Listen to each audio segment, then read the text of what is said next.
Hello, everybody. How you doing? This is Chris from Country Boy Conversation, and we got Kyle Connolly of Encryptid Connections. it You was got it, my brother. it was my bad last night. I wasn't.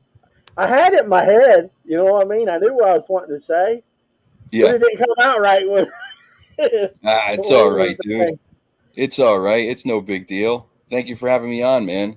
I appreciate. Hey, we got Al, the Squatch Faller, in the chat tonight, and I I see talk that. cryptids. What's up, Al? What's up, Harlem? How you guys doing? Good to see you. So Uh, what's been going on, man?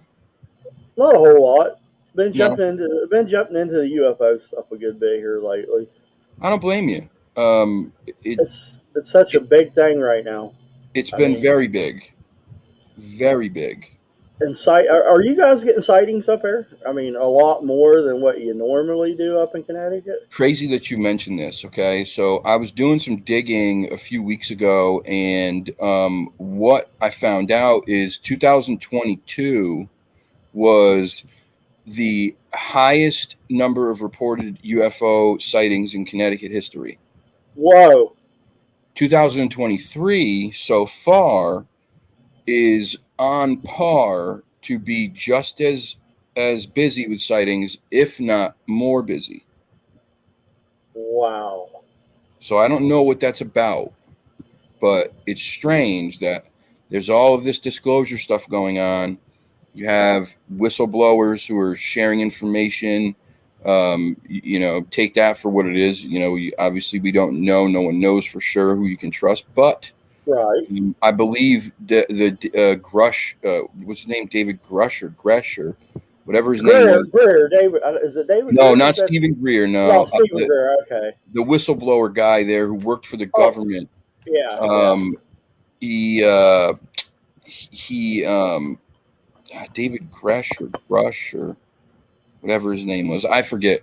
He people talked about his record of being in the military and working for whatever these agencies were, and how he was beyond reproach and so honest and reliable, and all these things. And he comes forward and says that there's this program for 80 plus years that the government's had on UFO retrieval, and then you have kind of these crazy things happening afterwards. Now, I'm not saying there's any correlation, but it's just weird. The thing that happened in Las Vegas with the potential UFO landing in the backyard and the aliens or wherever. Um, I found those stats. The first place I found them was on a Connecticut patch page, which is like a local. It's like a multimedia like newspaper type of deal, and they just focus on Connecticut and Connecticut towns. And then I don't remember exactly where the next place. I googled the information and found that there were the highest number of reports ever were last year, and that this year was on track to be the same so far. Wow. You're welcome, buddy. That's awesome. Honestly, I mean, Yeah, the patch is actually a really neat thing, man. They focus on not just regular news stories. They do a lot of this other stuff too.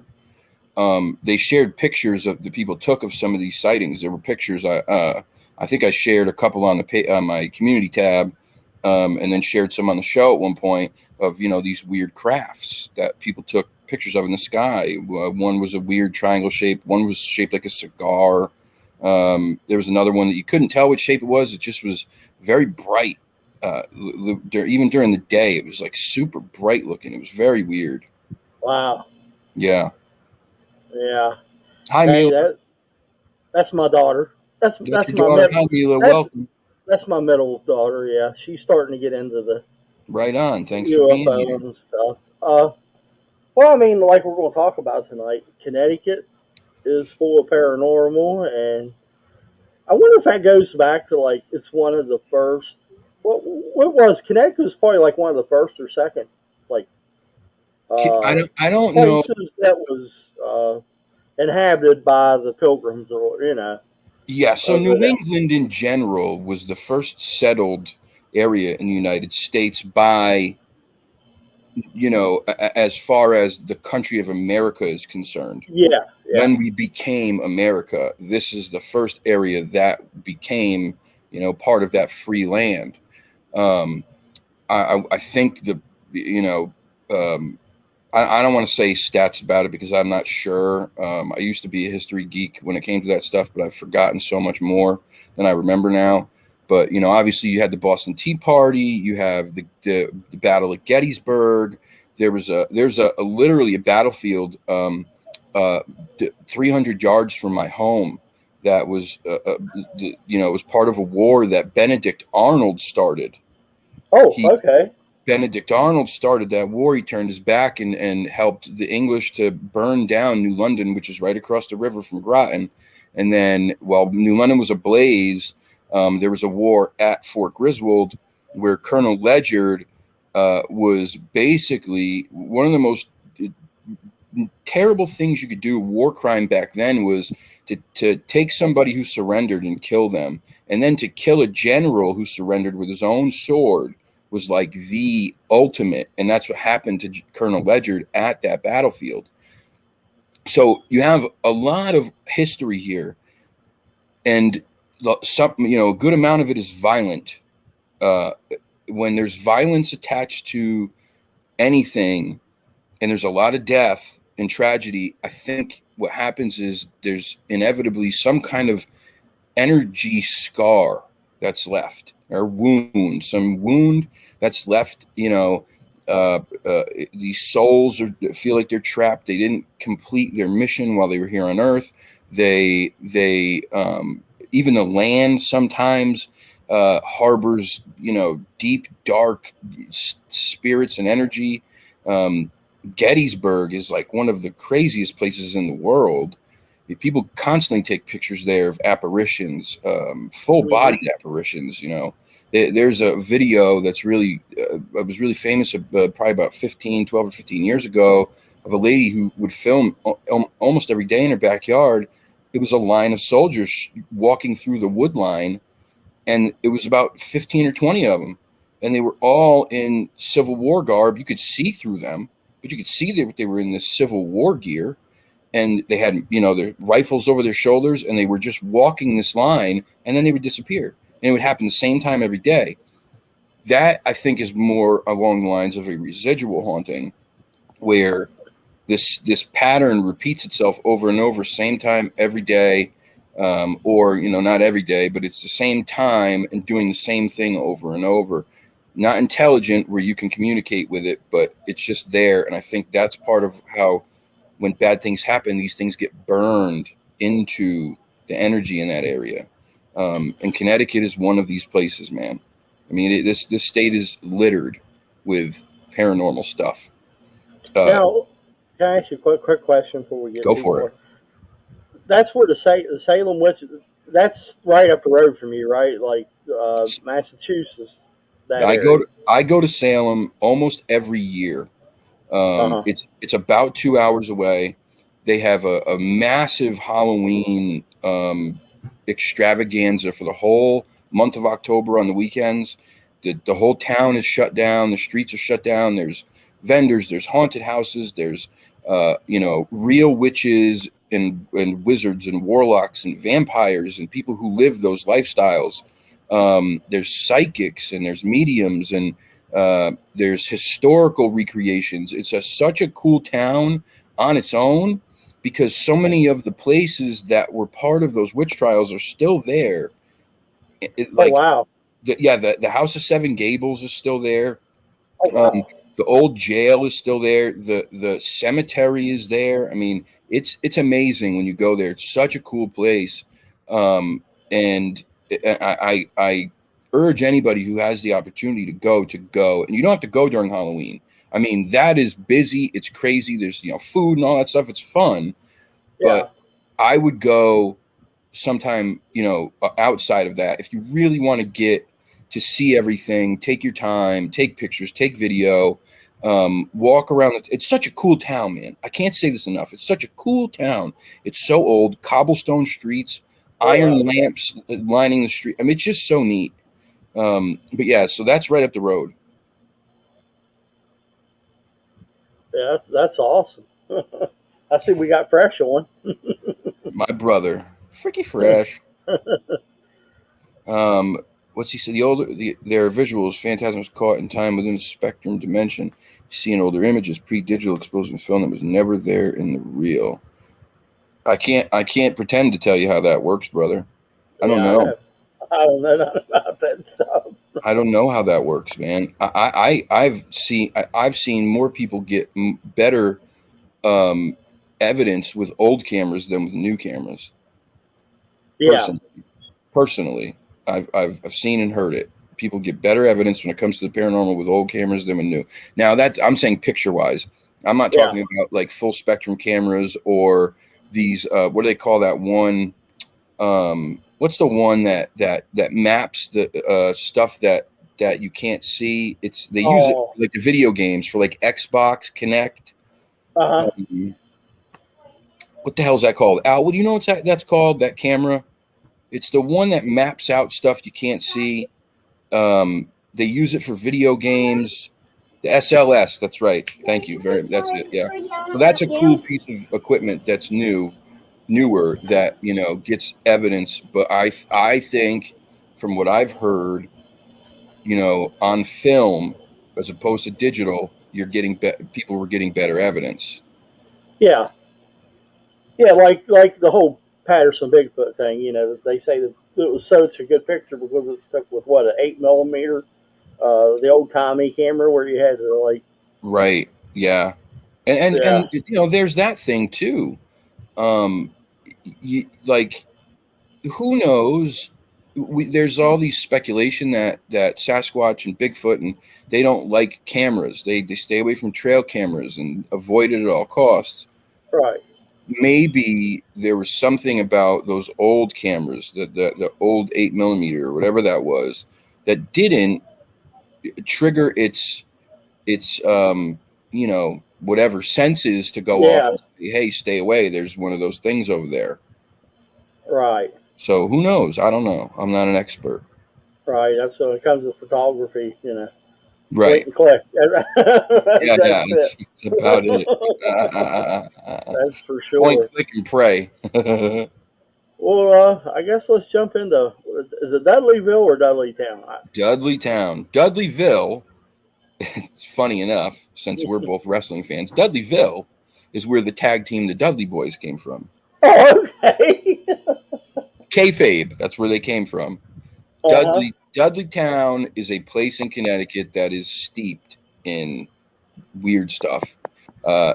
Deep in the woods of Connecticut, there's this place, and it's shrouded in mystery. It's reputed to be cursed. The woods there have gained a reputation for unexplained phenomena. It's a place where thrill seekers and paranormal enthusiasts alike from far and wide travel to try to find and get evidence, of some kind of crazy paranormal stuff going on.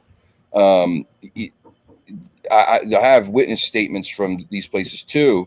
Um, I'm sitting on a sheepdog. It's a very large dog. Yeah, he's huge. He's about 600 pounds. Yeah, no, it's a blanket. So one of the witnesses, I'm going to read the statement. I visited Dudleytown Woods once, and I can tell you it was an eerie experience. The atmosphere felt heavy, as if something otherworldly was lurking among the trees. People have reported strange lights, unsettling sounds, and an overwhelming feeling of dread in those woods. Dan Aykroyd. We all know who Dan Aykroyd is. Yeah, Uh, yeah. Famous actor, Ghostbusters, Caddyshack, all that stuff. Dan Aykroyd is a huge paranormal enthusiast. He's been to many, many, many places in his life that are, haunted, supposedly. He's got a real thing for Dudleytown. He's visited it on a couple occasions, and he said that it's one of the scariest places he's ever been in his life. Oh, Uh, wow. there, they have uh, local police, and at one point, now I don't know if this is current, but at one point they had local police and private security would drive that road every day, 24 hours a day, to keep people from going there. They said it was because of vandalism, but I can't imagine they would pay that kind of money in overtime to the police department when there's regular crime to be you know taken care of, and to a private security firm to keep people from vandalizing the woods that don't really get vandalized much anyway. To me, Right. it speaks to there's something in there uh, that they don't want people going in there for. Mm-hmm. Its history dates back to the early 18th century. Settlers, including the Dudley family, established a community there. Over time, tales of tragedy, misfortune, and bizarre occurrences began to surround the Dudley family in the mansion they called home. So this is not just those woods. This goes much deeper. Uh, the whole family was said to have a curse, much like the Kennedy family. You know, Yeah. illnesses, tragic deaths, children who passed away tragically. Whenever you have, I think, any of these things happen alone, you can have that proverbial wound, right? When you have Mm-hmm. multiple things that stack up on top of each other, Makes it even worse. I think that wound just gets bigger and bigger and bigger, and it starts to, potentially make that veil between that world and this world thinner and thinner and thinner. The Yeah. energy gets stronger on that side, and these things start to happen. People start having experiences in these areas that they can't explain. You start getting evidence. They start seeing things, hearing things. It's all very, very, very strange stuff. The one thing that they say about the Dudley Town woods is that if you go in there, you are opening yourself up to the potential curse also, or Mm-hmm. something dark, some Yeah. kind of dark attachment. um, I've been there one time back in my 20s. I've been interested in this stuff for a long time. I went with an old friend, and you had to sneak in because it's private property. There's no trespassing signs. Like I said, they have cops who go up and down patrolling Wow. the road. So it was tricky how to get there, but we did. I can tell you that what I read from that witness, where they said there was this heavy feeling, it just didn't feel right. Um, that was exactly how it felt. Now, one of the things that's hard to discern between is when you hear a lot about some place, when you hear over and over that some place is bad, some place is haunted, sometimes that can get inside your psyche, and Yeah. it makes you feel a certain way that you don't even realize like it's doing. So it's hard to say whether it's, because we knew what this place was potentially about, or because it was actually a really weird, heavy place. What I can tell you is that while we were there were a couple strange things that happened. Walking into that area, the woods around you, for until you got into the actual where the settlement was and all that stuff, the area that they talk about, the woods were alive. There were birds, there were bugs, there were everything. At some point, all that went away. It Oh went wow. it went silent. I mean dead silent, like a library. It was so quiet you could hear a pin drop.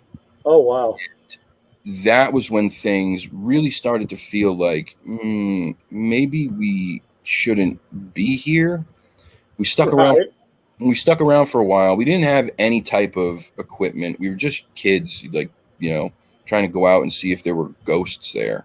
Um, had I known the things that I know now, I would have brought equipment with me. But I just didn't know then. I was just kind of starting to get interested in this stuff and figured, hey, what the hell? Let's go out and see. It was a strange place. We did talk to a couple people from around there who said that they've been in those woods and they don't like it. One person said that they would never go back in there. They heard voices whispering when they were out there with their dog. Their dog freaked out. Like, this was a long time. This was back in the uh, early 2000s when we went out there. But Yeah. Very strange. There's another. I have a couple other witness statements here. The Dudley Mansion, a grand residence that once stood proudly in Dudleytown, has a dark reputation. Legend has it that the Dudley family suffered from a series of mysterious deaths and hardships. Some say the family was cursed, and the mansion became a focal point for supernatural activity. The Dudley Mansion has long been abandoned, leaving behind this decaying structure and potential paranormal footprint. A place where spirits can kind of collectively come together, and nothing or no one is really going to bother them, except for the random thrill seeker or paranormal investigator. Yeah, yeah. I Uh, mean, I heard that the man that built a house there and his wife, like I guess he was going back to wherever they come from. He was making trips back and forth. Well, apparently his wife went like crazy yeah, I for being believe left she did. alone. Yeah, like she went absolutely bonkers. I guess she died. I guess from what I took. Yeah, there were a lot of deaths. There were a lot of deaths. A lot of deaths when you compare it to just how many people were in the family. I mean, if you have a family of 10 and 4 people die, that's a lot of death. That's a lot of death. You know what I'm saying? That's a lot. And I think it was a bigger family than that. It was a few different generations, and there were quite a few deaths. I don't have the number, but there were quite a few. People have heard stories of ghostly apparitions appearing in broken windows there, reported seeing shadow figures wandering the hallways and hearing disembodied voices, just like you hear at so many other places. Um, Noises echoing through the empty rooms. It's like the spirits of the Dudley family can't leave. And I That's think that's what happens to a lot of these spirits. They have a connection to a place, they have a connection to something. They lived there for years. It was their home, their memories there. And that energy just resides there forever, or until somebody can go in and say, hey, you don't have to stick here. You don't have to stay here. You can move on. You can go over to the other side, or whatever the case is, whatever they believe in. Sometimes it takes somebody to help them pass. It's just one of those things. But um, there was also the Dudley Asylum. Hold on, I gotta wipe this thing off here. Sorry. okay. Go ahead, There was man. the Dudley Asylum had like a really dark reputation. Patients were subjected to like some of the most brutal treatments there ever were. And you're going to hear this again when we talk about Norwich State Hospital, which we're going to talk about too, because that's Uh, 15 minutes up the road from me and one of the most so, paranormal haunted places in the country.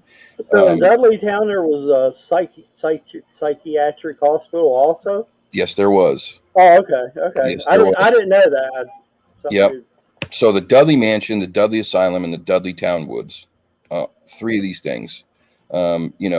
Back then, psychiatric, um, any kind of psychiatric procedures that they did, they thought were helping.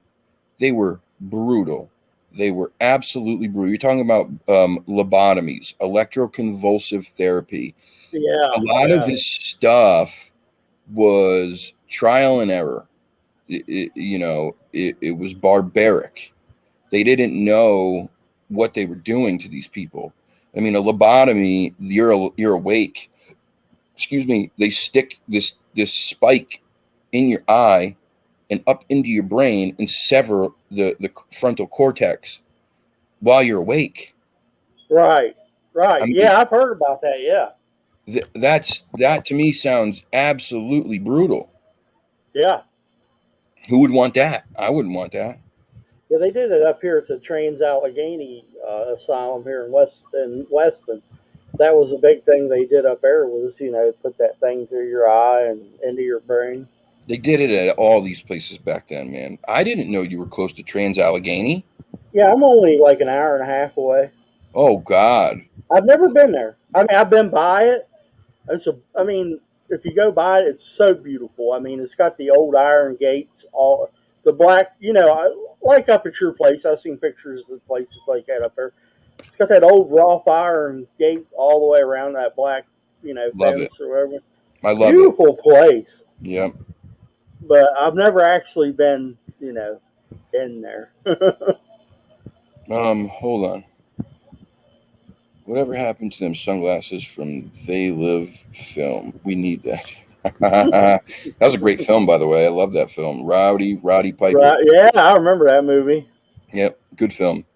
Um, but yeah, Trans Allegheny's another one. That place is man, one of the more haunted places in the country. There were, when I first got into the paranormal, there were like you get a bucket list, just like you do with the Bigfoot thing, places you want to go to try to investigate. Trans Allegheny was always one of them. Eastern State Penitentiary was always one of them. Um, what's the one in Kentucky? I don't know that one. I know there's one in Tennessee. A lot of people. It was a prison or something, or was a. How was it? It was a psychiatric hospital, and then they turned it into a prison. It's like in the middle of the woods somewhere. Yeah, they did that a lot. The place that I'm thinking of in Kentucky was a uh, what was that? What was that lung disease back then? I know what you're talking about. Tuberculosis. Tuberculosis. It was a Yeah. tuberculosis hospital, and tens of thousands of people died there. Tens of thousands. Um, Mm-hmm. but the thing about these mental hospitals, these asylums, not only were there these terrible procedures, right? People died from them. People Oh died yeah. getting lobotomies. People died during electroconvulsive therapy. Um, there was so much neglect that happened to these poor people. They would sit in their own filth all day. You know, a lot of them couldn't take care of themselves. They wore diapers, and there was the places were so understaffed. They were not educated. Um, and these people would just sit there in their filth because there weren't enough people to do it, and then the people who worked there were vastly underpaid, underappreciated, working like crazy just to try to keep this place going, but never having enough help to do all the things they needed to do. I'm sure it was I can tell you from experience of working with people with mental health disorders, it's a very demanding job. Oh it's yeah. it's pretty thankless at times, and it can be very stressful.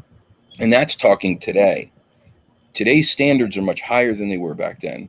you Yeah. know Yeah. you're talking about we have so many things that we have to do, have make sure that we follow these procedures and policies and log everything, and every hour you have to make sure that this person is toileted and changed and they get fed at this time and all these things. Back then they didn't have all that.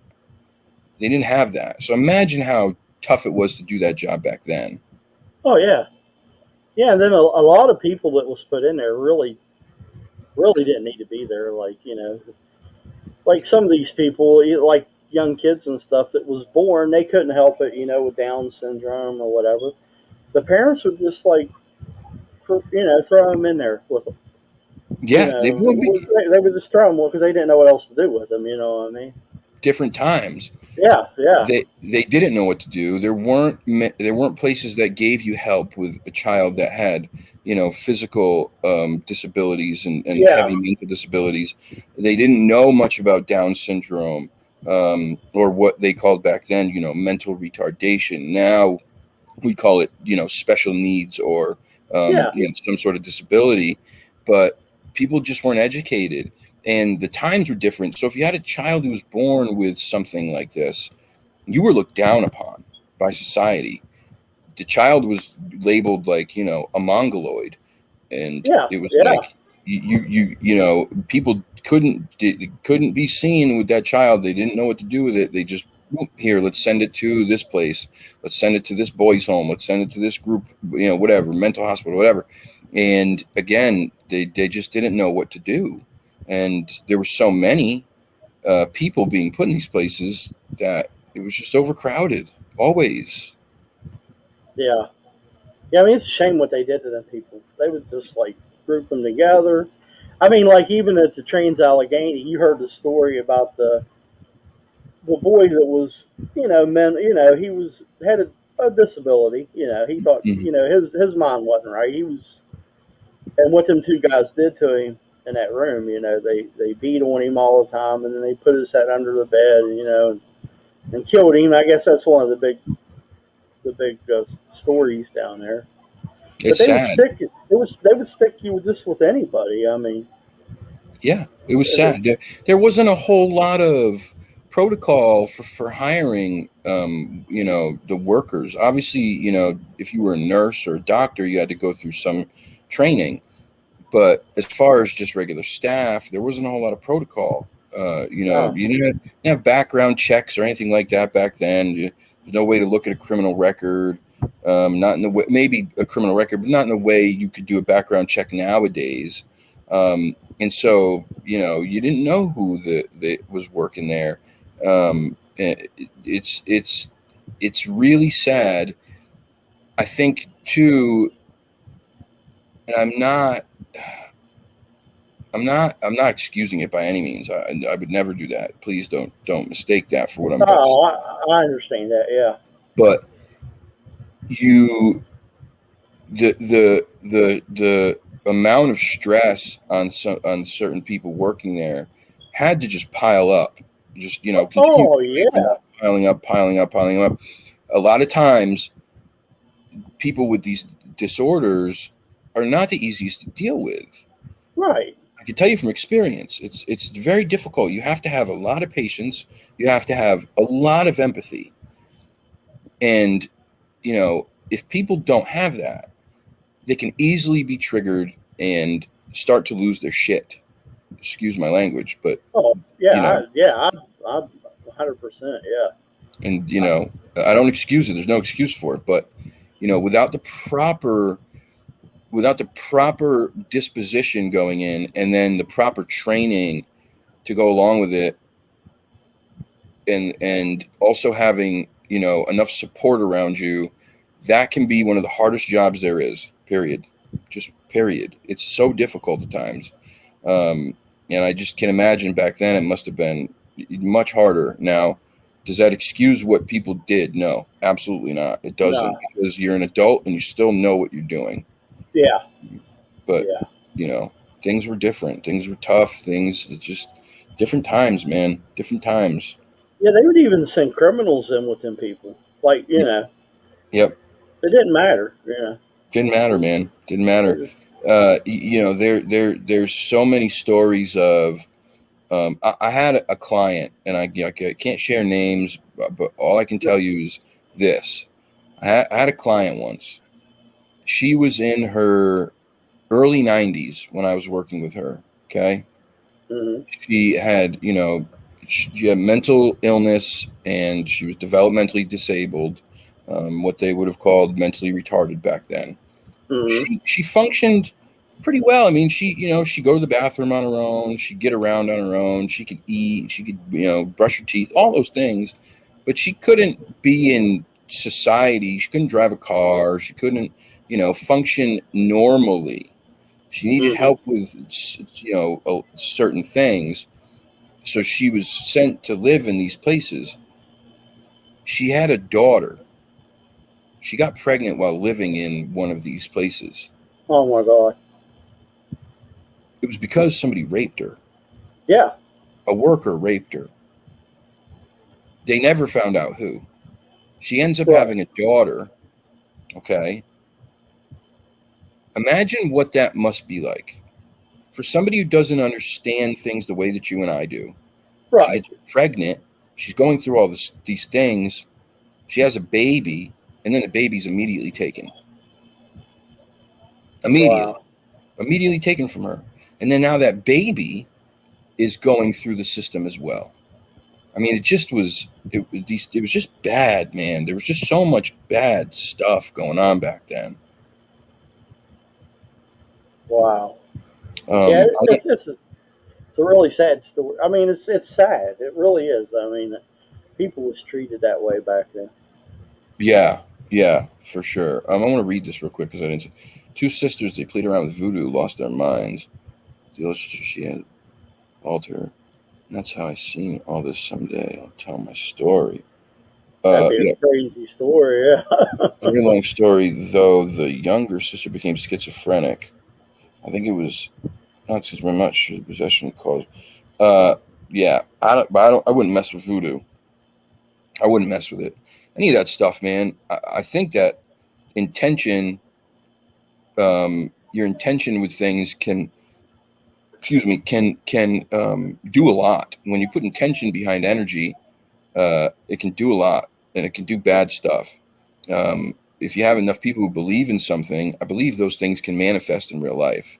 That's why I Yeah. think. That's why I believe that voodoo is real. I think that there's the possibility that you can certainly put curses on people. You can certainly, you know, get people dark attachments and all these things. I would never mess with that stuff.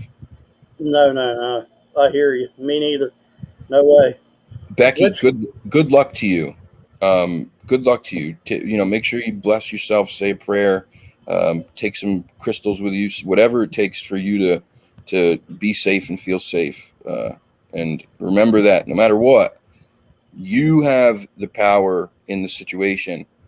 You tell something, it cannot come near you and to leave you alone. And if you say it with gumption and you mean it, then it's got to leave you alone when you leave there. yeah. Yeah, I like fresh theory. So we have powers we know nothing about yet. I I believe it. believe it. I believe that too. I believe it 100%. Yep. I think there's, you know, we talk about this in correlation with the Bigfoot stuff. I think that there, you talk about Sasquatch potentially having supernatural powers, special powers, mind speak, any of that stuff. I think that we all probably had some incredible, amazing abilities at one point, Hmm. and that we just lost the ability to connect with them, to Right. use them. I think, you know, the more we started to rely on the creature comforts, technology, all those things, you start to lose your connection to the real energy around you, the energy that grounds you to the earth, the energy that flows through everything. Because you don't have to. You don't have to anymore. Fresh said any excuse to take the kids. Still now, sadly, that's that's true. Yeah. What's one of the craziest things I've seen happened in the UK? Two women, twins, were causing issues on a motorway. Cops called as the girls were taking on the traffic, so they arrived. Then chaos reigned. Oh boy. I would imagine that's probably not a great. Probably didn't end well. Wow.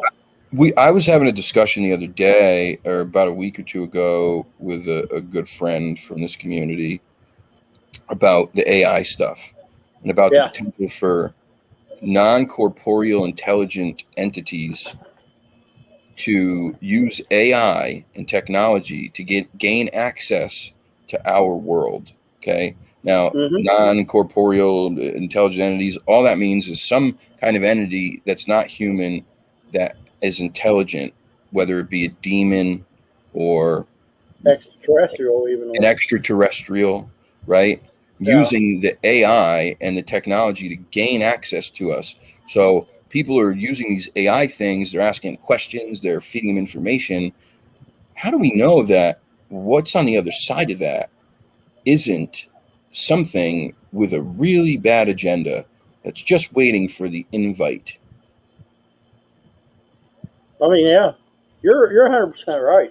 We don't know. I I don't mess with mean, the shit. I won't touch even it. even Elon Musk come out and says it's the most dangerous thing that they could have ever, Yeah, did was come I up won't with touch it. AI. I won't go near it, man. I won't touch it. I don't want nothing to do with it. It scares me. I don't Yeah. like it.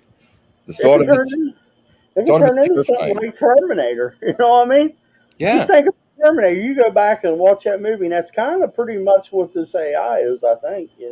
you A computer generated, you know.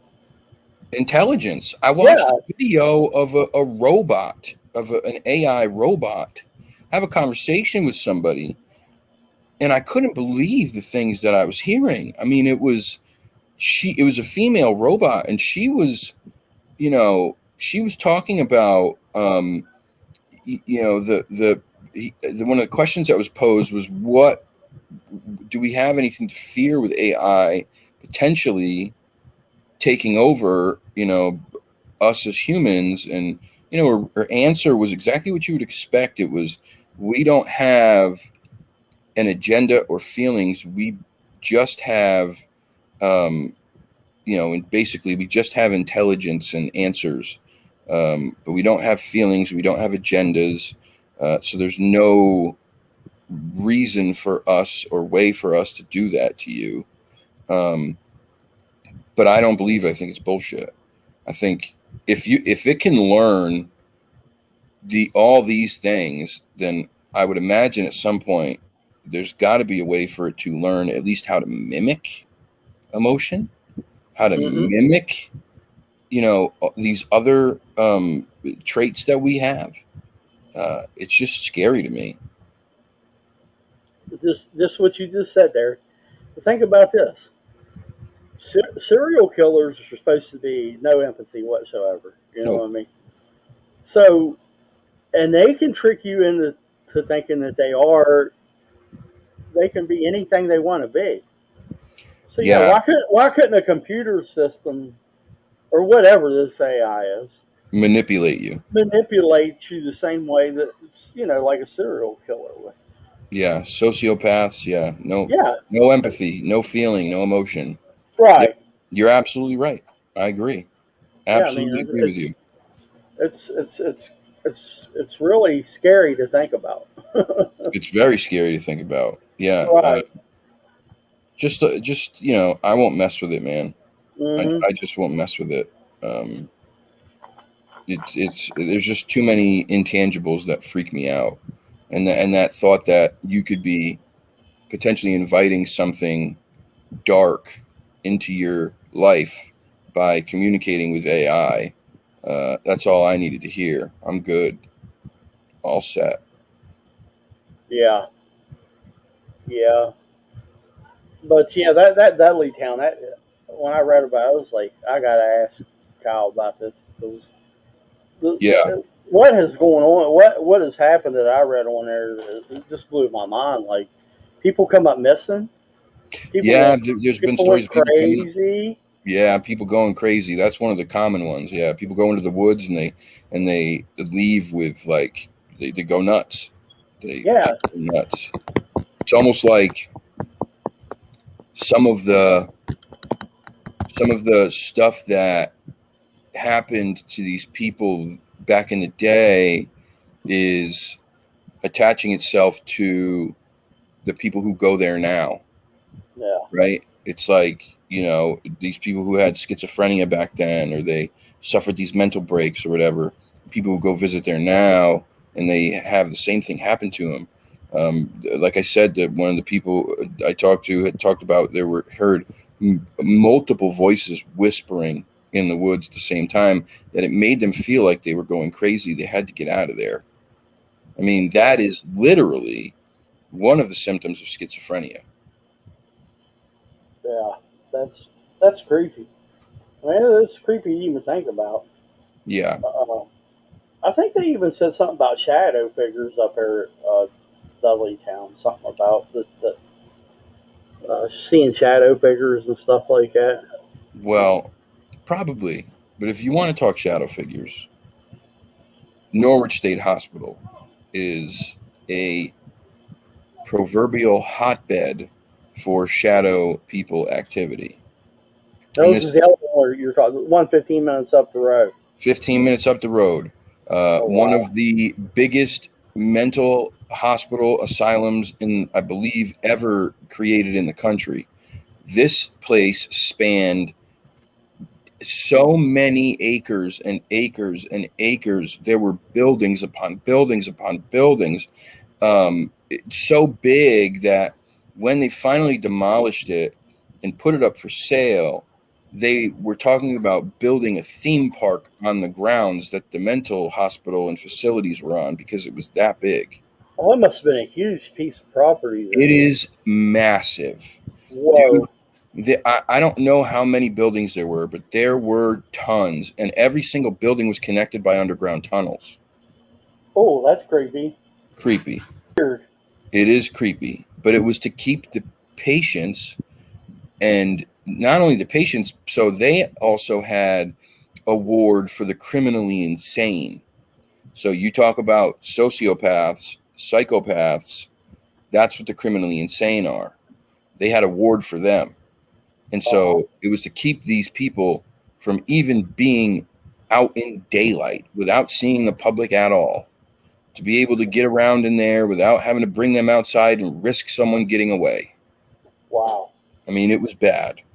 There Um, must have been some bad hombres in there. You know, I mean, some pretty bad people in there. Then. there were a lot of bad people in there. A lot. It opened in 1904 with the purpose to provide care and treatment to people with, individuals with mental illness. Um, but the population kind of exploded over the years. I think the the peak of it was in the 1950s. I believe there were like, gosh, I want to say 5,000 patients maybe in the 1950s. That's a lot of patients. Oh yeah, 5,000. That's a lot. that's a bunch. Most facilities like that are in the hundreds, Yeah, right? that's what I was thinking. Yeah. They're in the hundreds. This is, 5,000 is, it's huge. It's just massive. Um, so many of the people housed there suffered from the most severe cases of mental illness, from severe schizophrenia, debilitating schizophrenia, where they would hear voices all day, every day, telling them to do horrible, horrible things. I'm going to tell you something. One of the trainings that I had to go through, well, it was optional when I worked at one of my jobs, was a schizophrenia training. It was optional. You didn't have to do it. But if you did it, you had to sign a waiver that says, if anything bad happens to me during this training, I do not hold this place accountable.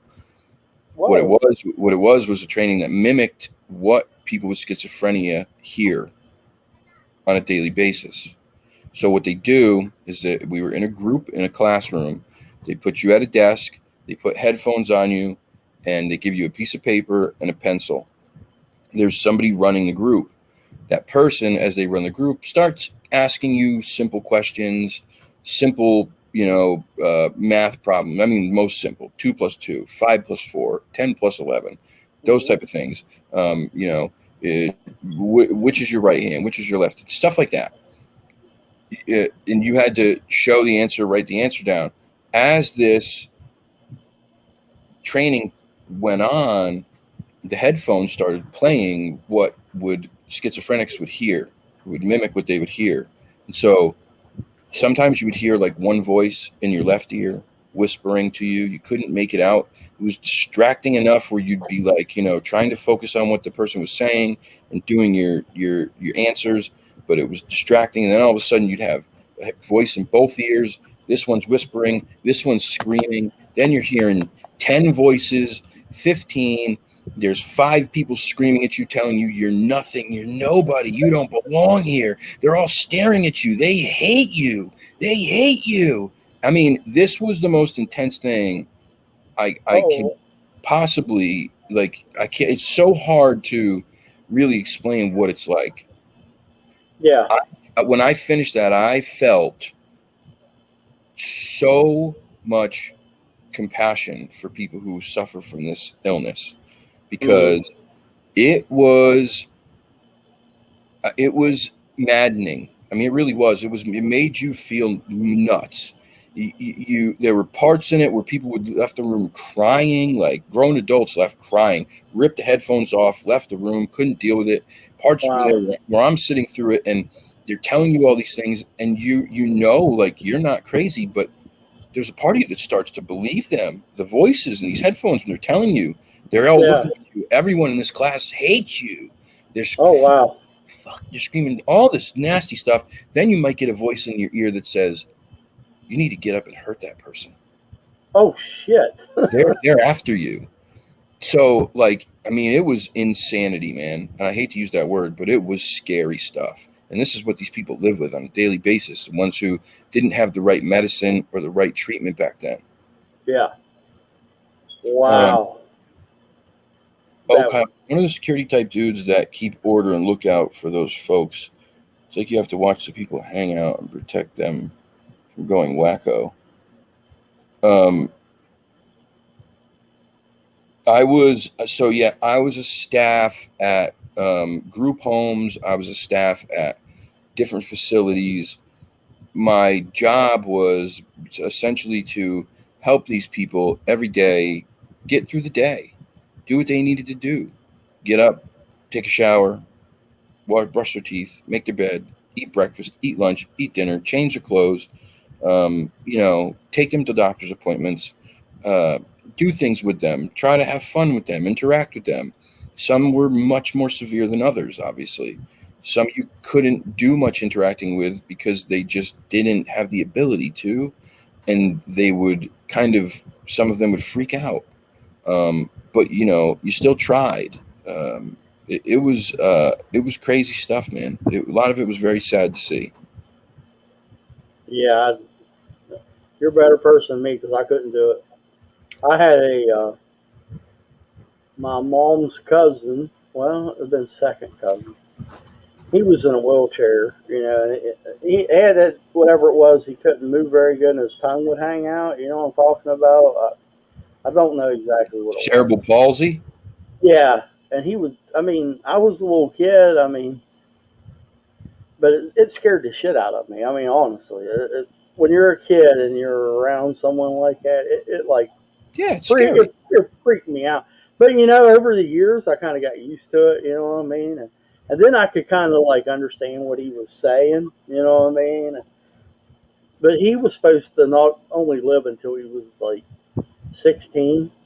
And I think he was in his 80s when he passed away.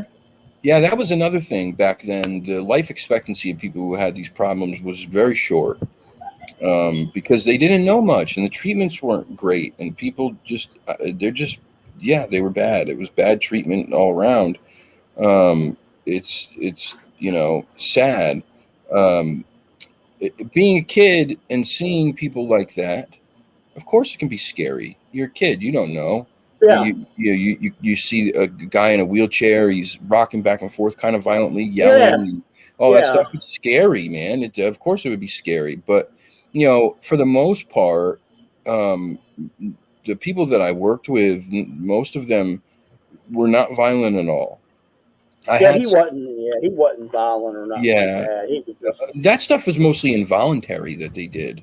The rocking, the drooling, some of it yeah, even is stimulation for them, right? They do these things because it stimulates them in some way, just almost in the same way that people on the autism spectrum do that also. yeah, yeah, They rock because it stimulates them in some way. It makes them feel comfortable or safe or whatever.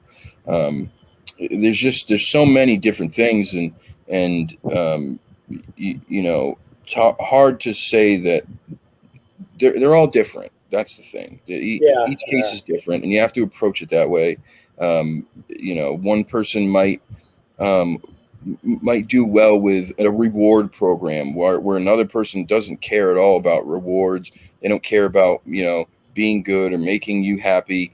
They're going to do what they're going to do no matter what, and you have to try to figure out how to work with that without setting them off or triggering them or any of that stuff. But it was very rewarding. It was also very difficult.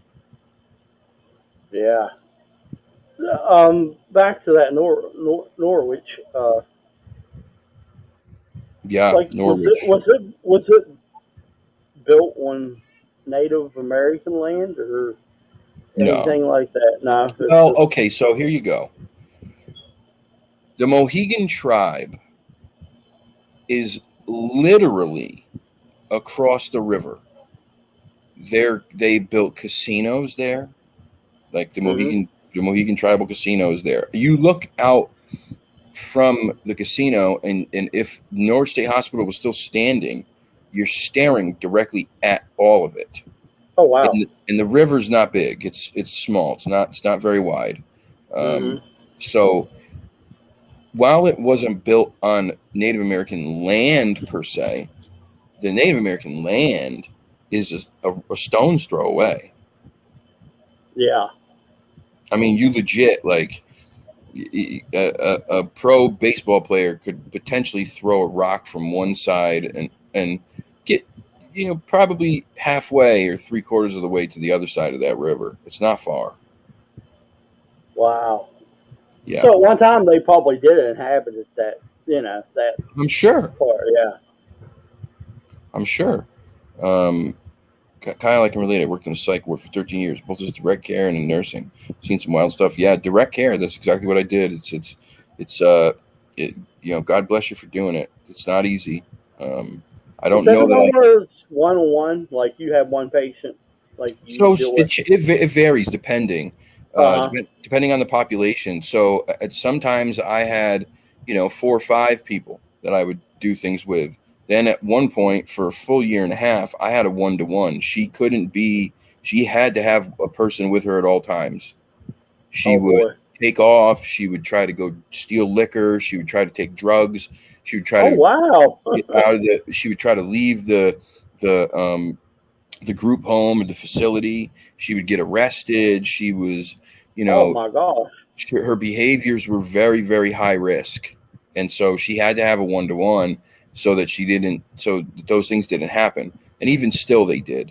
It's just the way it goes. Like it's very difficult, man. It's very, very difficult. And thank God they understand more now than they used to, where, like, I had her take off on me during a blizzard.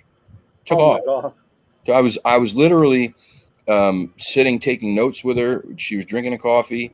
She got up, went outside to go have a cigarette, which was fine. She could do that. I didn't Yeah. have to be with her every moment. I had to make sure if she was gone, that and every 10 minutes I had to check on her if she You had to wasn't in make the sure house. she didn't skip on you. Yeah. But in 10 minutes, let me tell you, in 10 minutes, she was about 4'10".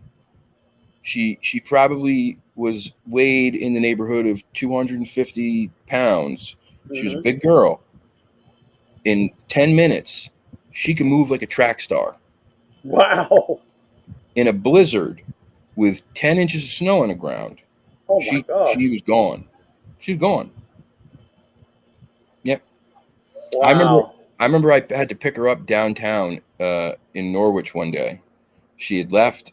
The cops called, said, "We found her. She's down here." I said, "All right, I'm coming to get her." I left, went and got her. Busiest part of downtown Norwich. It's like everybody's down there, right? Middle of the day. I'm telling her to get in the car. And I'm being nice. I'm saying, come on, get in the car. Let's go. One of the things that she loved and she was obsessed with, she had an addiction to, was coffee, but she had to earn it. Well, on that day, I knew that she was going to be mad that she didn't earn it. So I said, get in the car and we'll go to Dunkin' Donuts, get a coffee. But before I did that, when I was telling her to get in the car, she was screaming, "Rapist, rapist, rapist," Oh my gosh. at the top of her lungs. Oh my Get gosh. him, yeah, get him away from me. He's a rapist. He's a creep. And thank God the cops knew, like, who, I was coming to pick her up and who I was. But so we go to Dunkin' Donuts. I order her coffee and a sandwich. I'm waiting in line. She was right next to me. In an instant, I turn around. The coffee hits the counter. She grabs it and she runs. She's gone. Booking it. Oh my gosh. She's Dude, I quick. mean, yeah, it was crazy, man. It was crazy. Wow. So, some of the stuff that went on, yeah, yeah. I was attacked a couple times. Oh, I can imagine. Yeah, during, yeah. Uh, I had worked with adolescents. There was a young kid. He was very combative. He had 4 people on him to restrain him on the ground. He was on his back, and he had a 260-pound man who was restraining his right arm. This is no lie. He lifted that 260-pound man off the ground with that one right arm, broke his nose and his collarbone in one shot, kicked the 2 people who were on his legs off, broke one of their arms, and Oh then my, took off out the front door. He weighed probably in the neighborhood of 110 pounds. holy crap! Yep. It's just like some of them people just have, not some of them people, but some of the mentally challenged people have this like Hulk strength.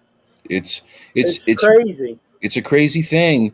Um, people say sometimes where God doesn't give you one thing, He enhances another, right? Right. So maybe they weren't given the ability um, to exist in society the way that most of us do, to understand the things that we do. But yeah, strength, physical strength, many of them had massive amounts of it, massive Wow. amounts. But getting back to the Norwich Hospital stuff, Yeah. Right. I know. you have that population.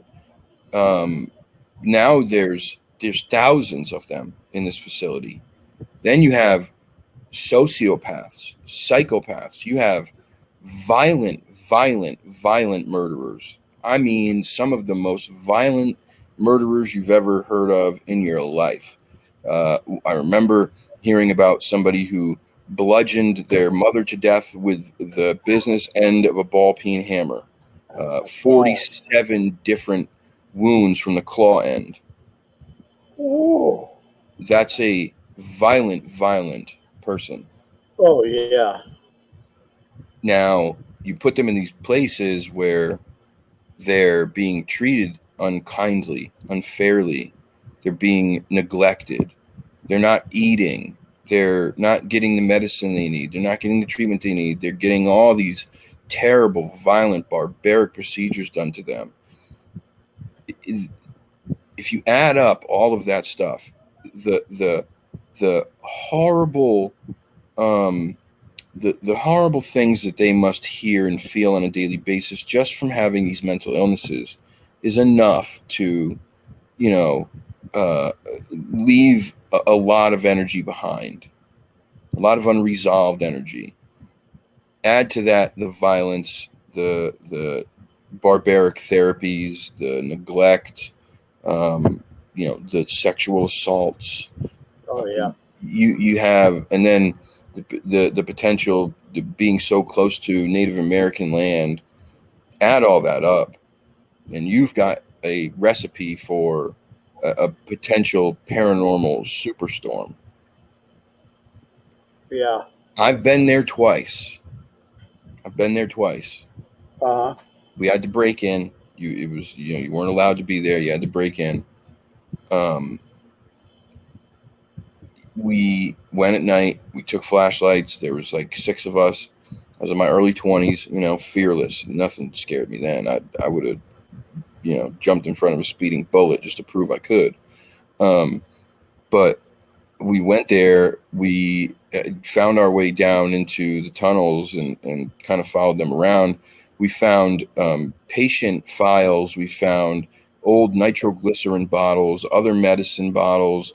Um, some of that place was like they literally just walked out the doors, closed them and locked them behind them, and left all the stuff. Wow. That was kind of what they did.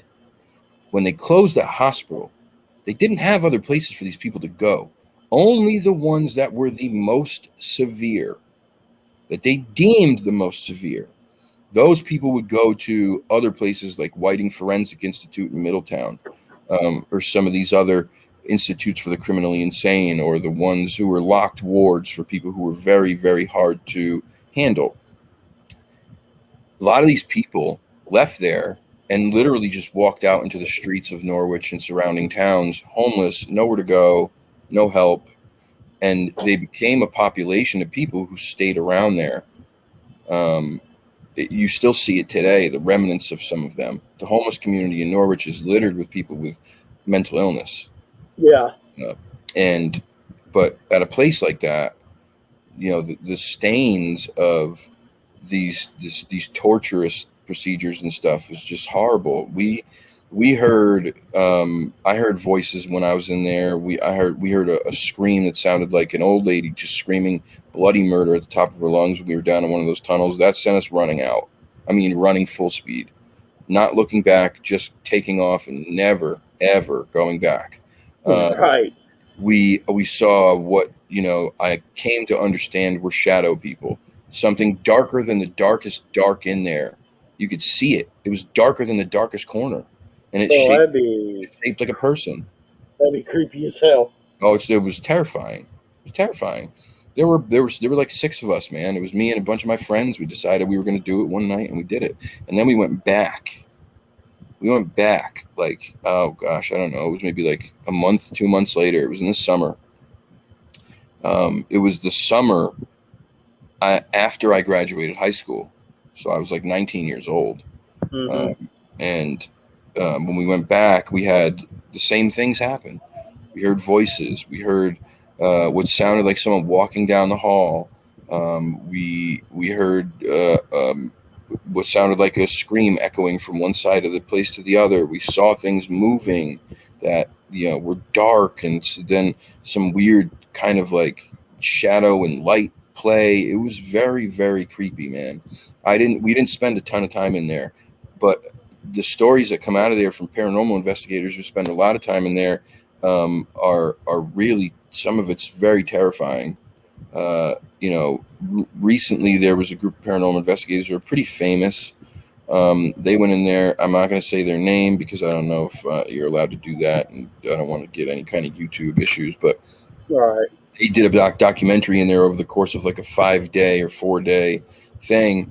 And they got intelligent responses. They used those like some of those voice machines or whatever. I forget what you call the ones where you ask a question and it can answer through the white noise. And they were getting intelligent responses to these questions, asking names, asking how old they were, where are you? Someone said Norwich Hospital. Wow. I mean, it's crazy stuff, man. Really crazy stuff. Um, there's been a bunch of different investigators who've gone there over the years, and every one that I've seen has had a high level of activity, very high. Yeah. That's. Yeah, I mean, with all them 5,000 people, could you imagine how scrunched up they was? I mean, even though you said it was a huge place.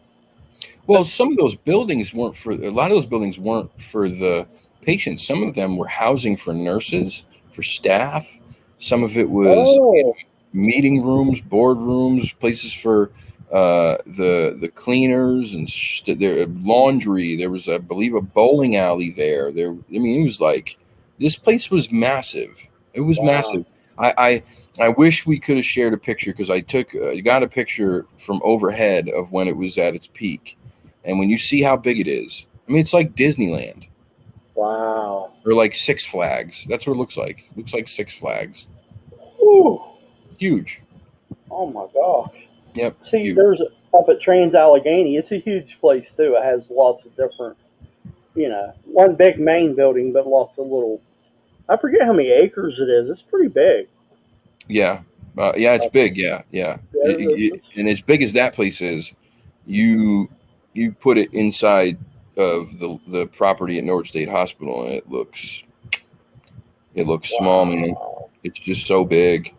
It's so massive. And then again, you have the above ground stuff, and then you have the underground stuff. Yeah, that's what's creepy, There are still, I want to say, like 4 buildings remaining that didn't get torn down. Hmm.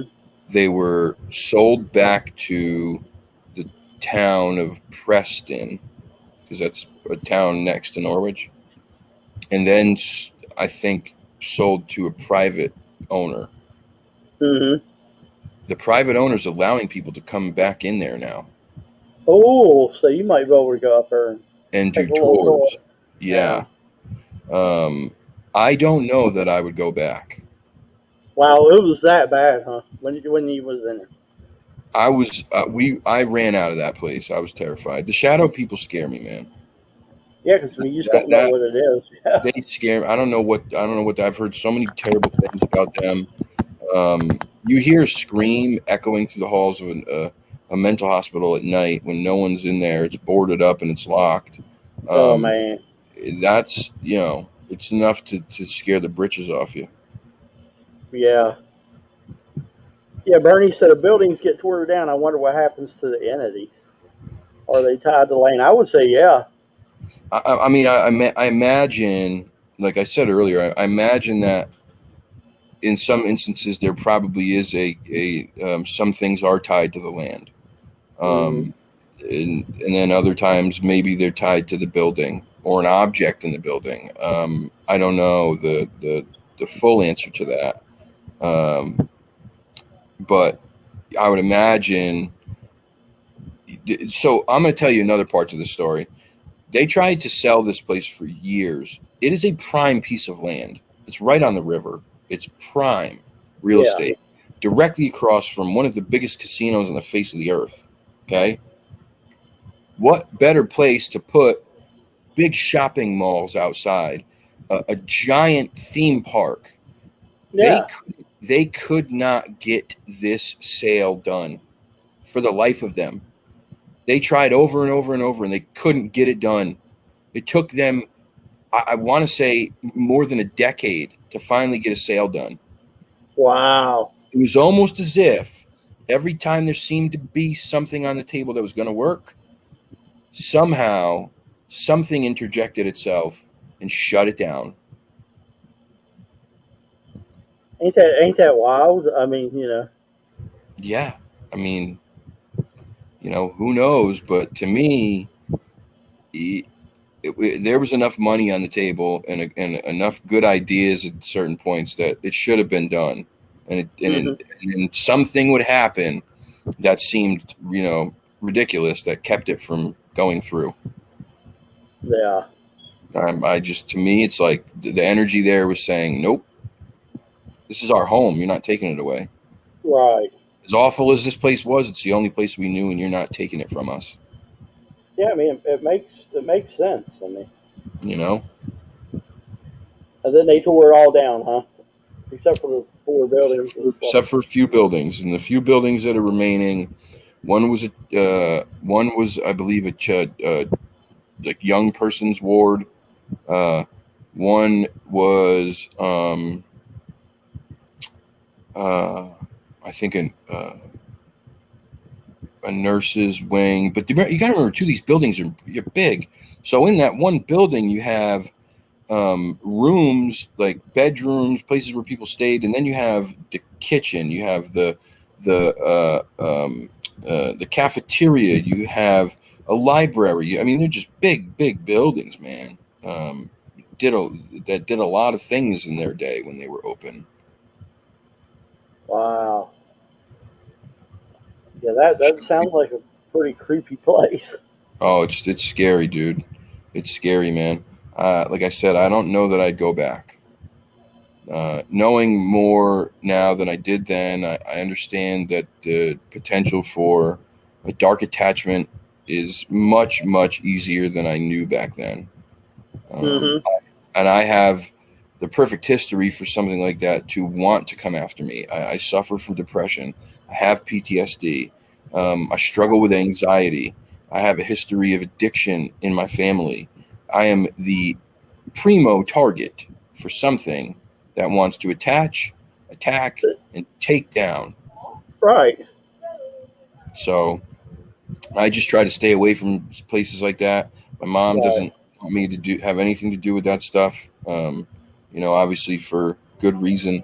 Uh, there are paranormal places that I would investigate, but not with dark pasts like this. Yeah. I think for me, I'm not versed enough, and I don't feel confident enough going to a place like that I could go in, feel confident, and leave safely. Now you got a If question here. that makes Barney's sense. got a question for you. Kyle, have you had or suspected having a hitchhiker in your travel? Bernie, I don't know. Um, it's funny.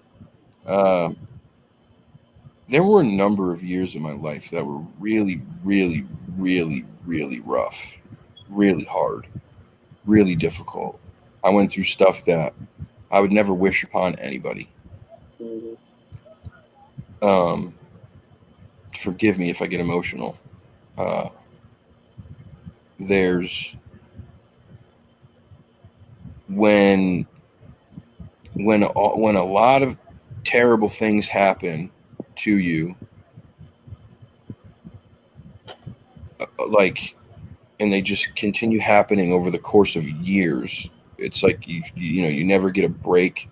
Things just go from bad to worse, and they continue to do that. It's difficult to not think that maybe there was something else that was orchestrating this. You Right. know, I put myself in positions for it to happen, but I didn't know I was, but I did.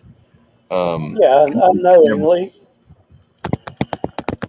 Yeah, unknowingly, not knowing that something could attach to you. I mean, yeah, I never thought about it then, but years later, I definitely did. I don't know for sure, um, but I, there was a lot of stuff, man. I went through more bad times and stuff that I couldn't shake than most people go through in their life in a matter of about 8 years. wow. So it's possible. It's Yeah, well, possible. there's like four types of Attachments, possession. yeah, possessions, and I forget the name of it because sometimes I think I have it too. You know what I mean? It's just like one thing after another. It's like Yeah. since my daughter was 6 months old, and she's 11 now. It's like this one thing after another. It's like non-stop. Yep.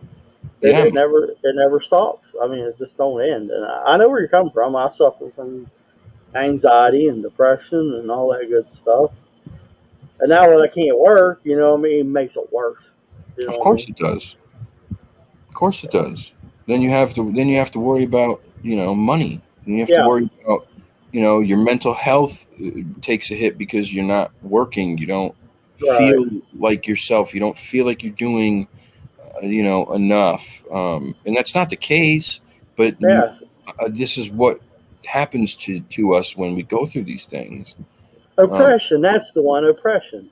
yeah, I think man. oppression. Yeah, it's like it like feeds off of your pain. You know what Oh I yeah, mean? absolutely. It's like a buffet. Yeah, It's like a buffet yeah, for me, man. yeah. Um, I really believe that. I mean, I honestly there's think that. I agree. I believe it too. I absolutely believe it. There's a book. It's called the Lesser Key of Solomon, Hmm. and that book talks about like every demon that there is. Hmm. Talks about what they do, their powers, what they look like, what their modus operandi is. It's a crazy book. It's old. It was written a long, long time ago, but it's really interesting.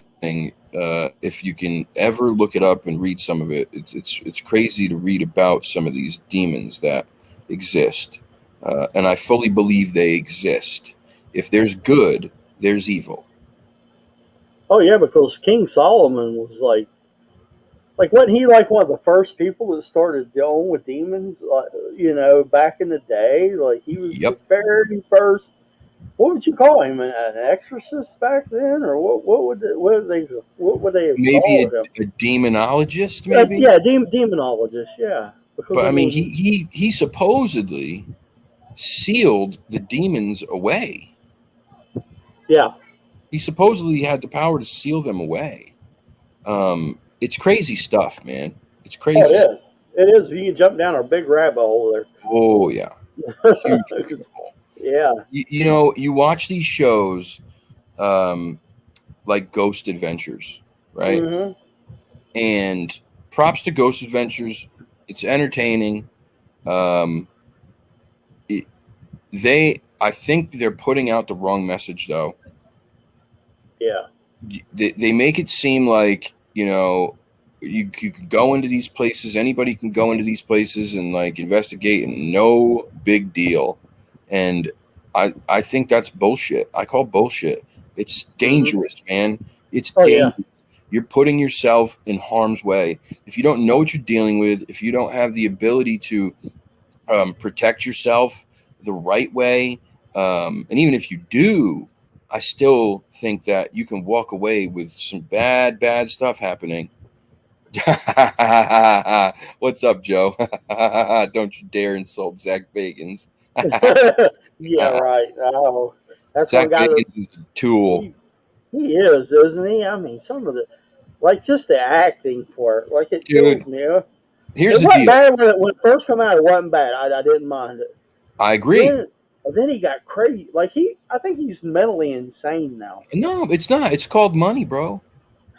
He makes millions and millions of dollars from that show. Millions. He's got not just the star of the show, he's got producer money too. He gets producer rights. Oh yeah, So that's even bumps up his money even more. But when you get that kind of money, people change a lot. But I remember watching the very first documentary they made that came out, where they mm-hmm. where they went to Goldfield, Nevada, Mm-hmm. and there was a board that flew up and a brick that flew across the room and shadow people and apparitions. I was like, holy shit, these guys are good. They're good Mm-hmm. and they're lucky, right? They were lucky. They're in the right place at the right time. As it went on, obviously you saw it change. Everything that he heard or talked about, he was insinuating it was something. He would say, was this the voice of the missing hooker at the bottom of the well who is trying to tell us that she still haunts these halls? It's leading people on. Yeah, Demon House. That's the one where they bought that house that family got all messed up in. Yeah, that wasn't too bad. I agree. yeah, the one that he personally bought.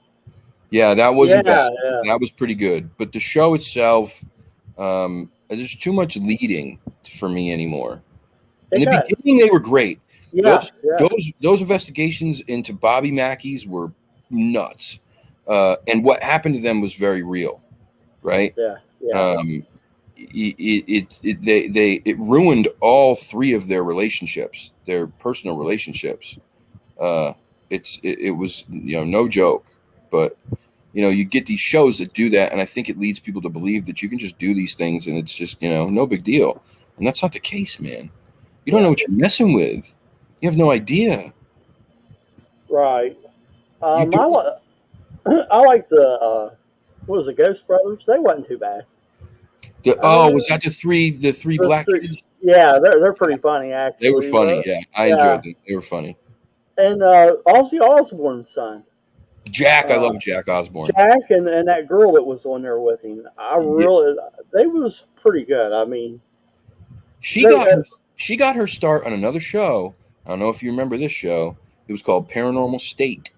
yes, yes, I remember Remember that? seeing something about that. Yes, The kids were from Penn State University, and they yeah, started a paranormal group, and they went around, filming these things. That was actually, I really enjoyed that show. They had Chip Coffey, who was a renowned psychic medium on that show. That to me, it was a really good show. Um, uh, and beyond that, yeah, Ghost Adventures when they first started.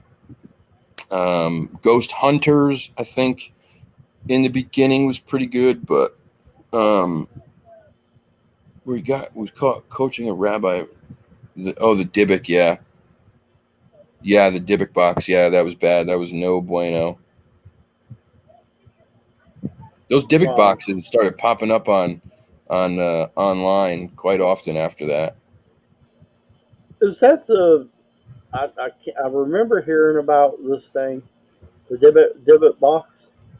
But ain't there one that someone owns that really is like for real cursed or whatever? Like The Dybbuk box, I think that's what I was thinking about. It was a little wooden box or something. yeah, the Dybbuk box, yeah. It's said to have an entity trapped inside of it that's like extremely powerful. Um, and whoever lets that entity out is opening themselves up to terrible stuff. Um, it's you know, hard to say. I mean, the Dybbuk box is a real thing. Uh, It's a real thing. I mean, this is there's history behind it. Um, Chicken out didn't want to go inside because there was a bunch of vans in California Police Park. So yeah, their Warwick, Rhode Island is 30 minutes from me, like 35 minutes from me. I've oh, gone, really? yeah, I've gone out there too. Yeah, yep, Wow. I tell you, the place I like to come and see is right by your house, that battlefield. yeah, Fort Griswold. Yeah, This looks like an awesome place. I mean, it's you a cool got that. place, dude. But I'll tell you right now, I've told people before, when I moved there, I would hear these noises coming from there in the middle of the night. These booms. I thought for sure it was like had to be construction or something, Hmm. but um, then I realized like there's no construction going on. It's certainly not going on down by the river, by the Yeah. water, and it's happening at between like 2 and 4 a.m. Well, I narrowed down what I believe the sound is, and I think it's the phantom cannon fire because there's cannons there. Yeah, I've seen when you do your videos and take a Maverick out. Now, what did that do? Does that like face that big? Is that a river down below you Yep. or out in front of big? It's a huge river. I mean, it ain't nothing It's little. a big river, and across that river is New London. New London was Benedict Arnold turned his back on the us and helped the English burn New London to the ground, while the British came down the river, and then we had to try to fight them off from that fort, which they ended up overtaking. Eventually, Colonel Ledyard surrendered, and they killed him with his own sword. So that place is said to be haunted by him and other spirits. Yeah, Yeah.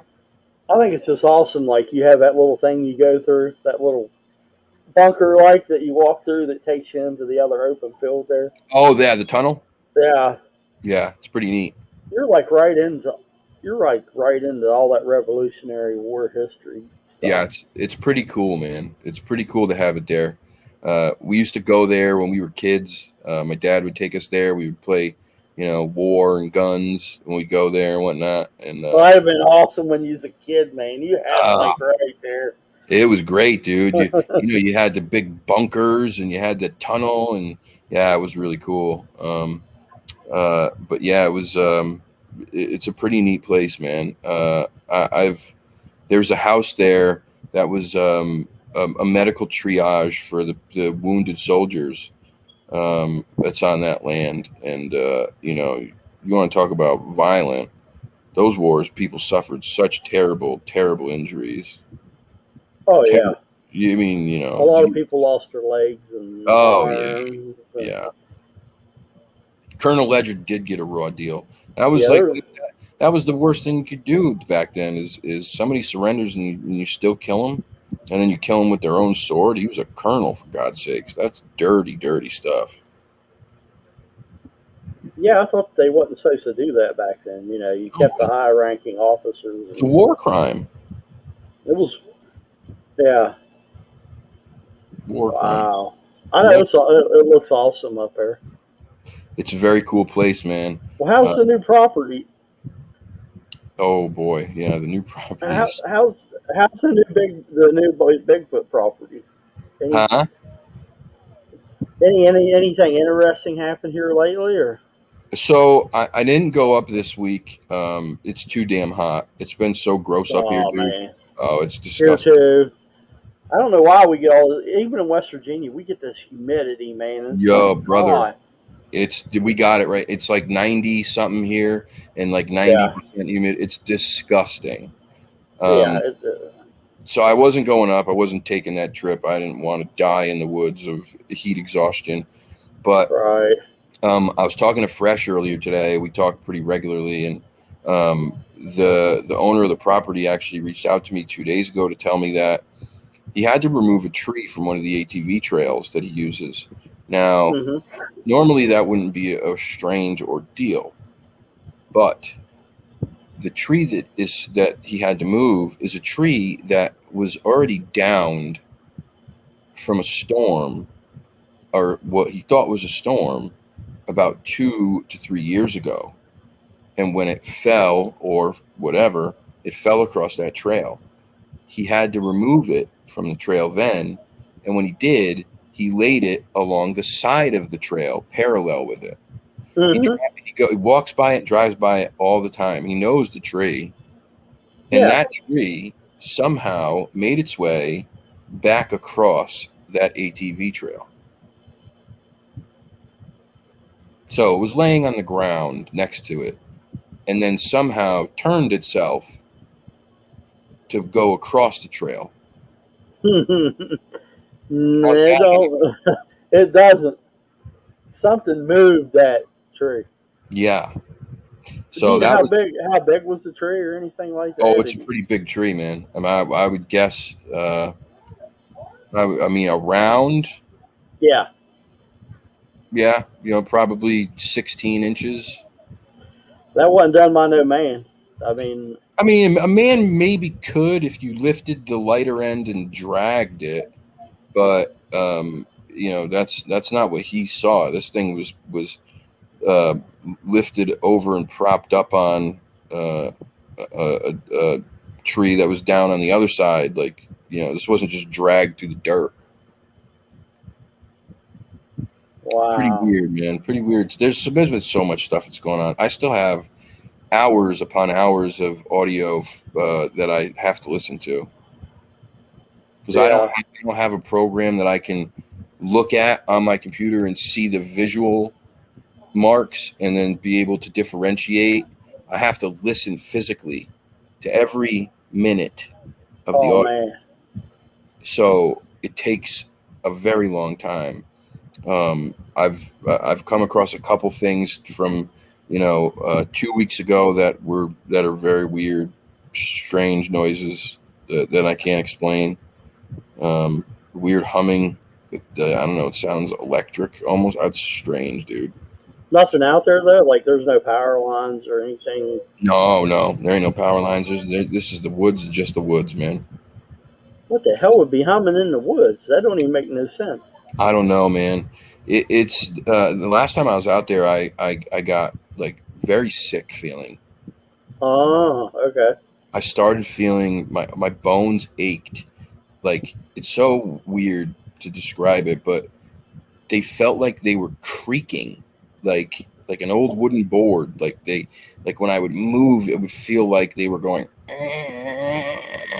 like from the inside, and they were throbbing and they hurt, and my head was pounding, and I felt super lethargic to the point where, like, just taking a step, I felt like I had to sit down and lay down and rest for an hour. Like, it was weird, man. It was very weird.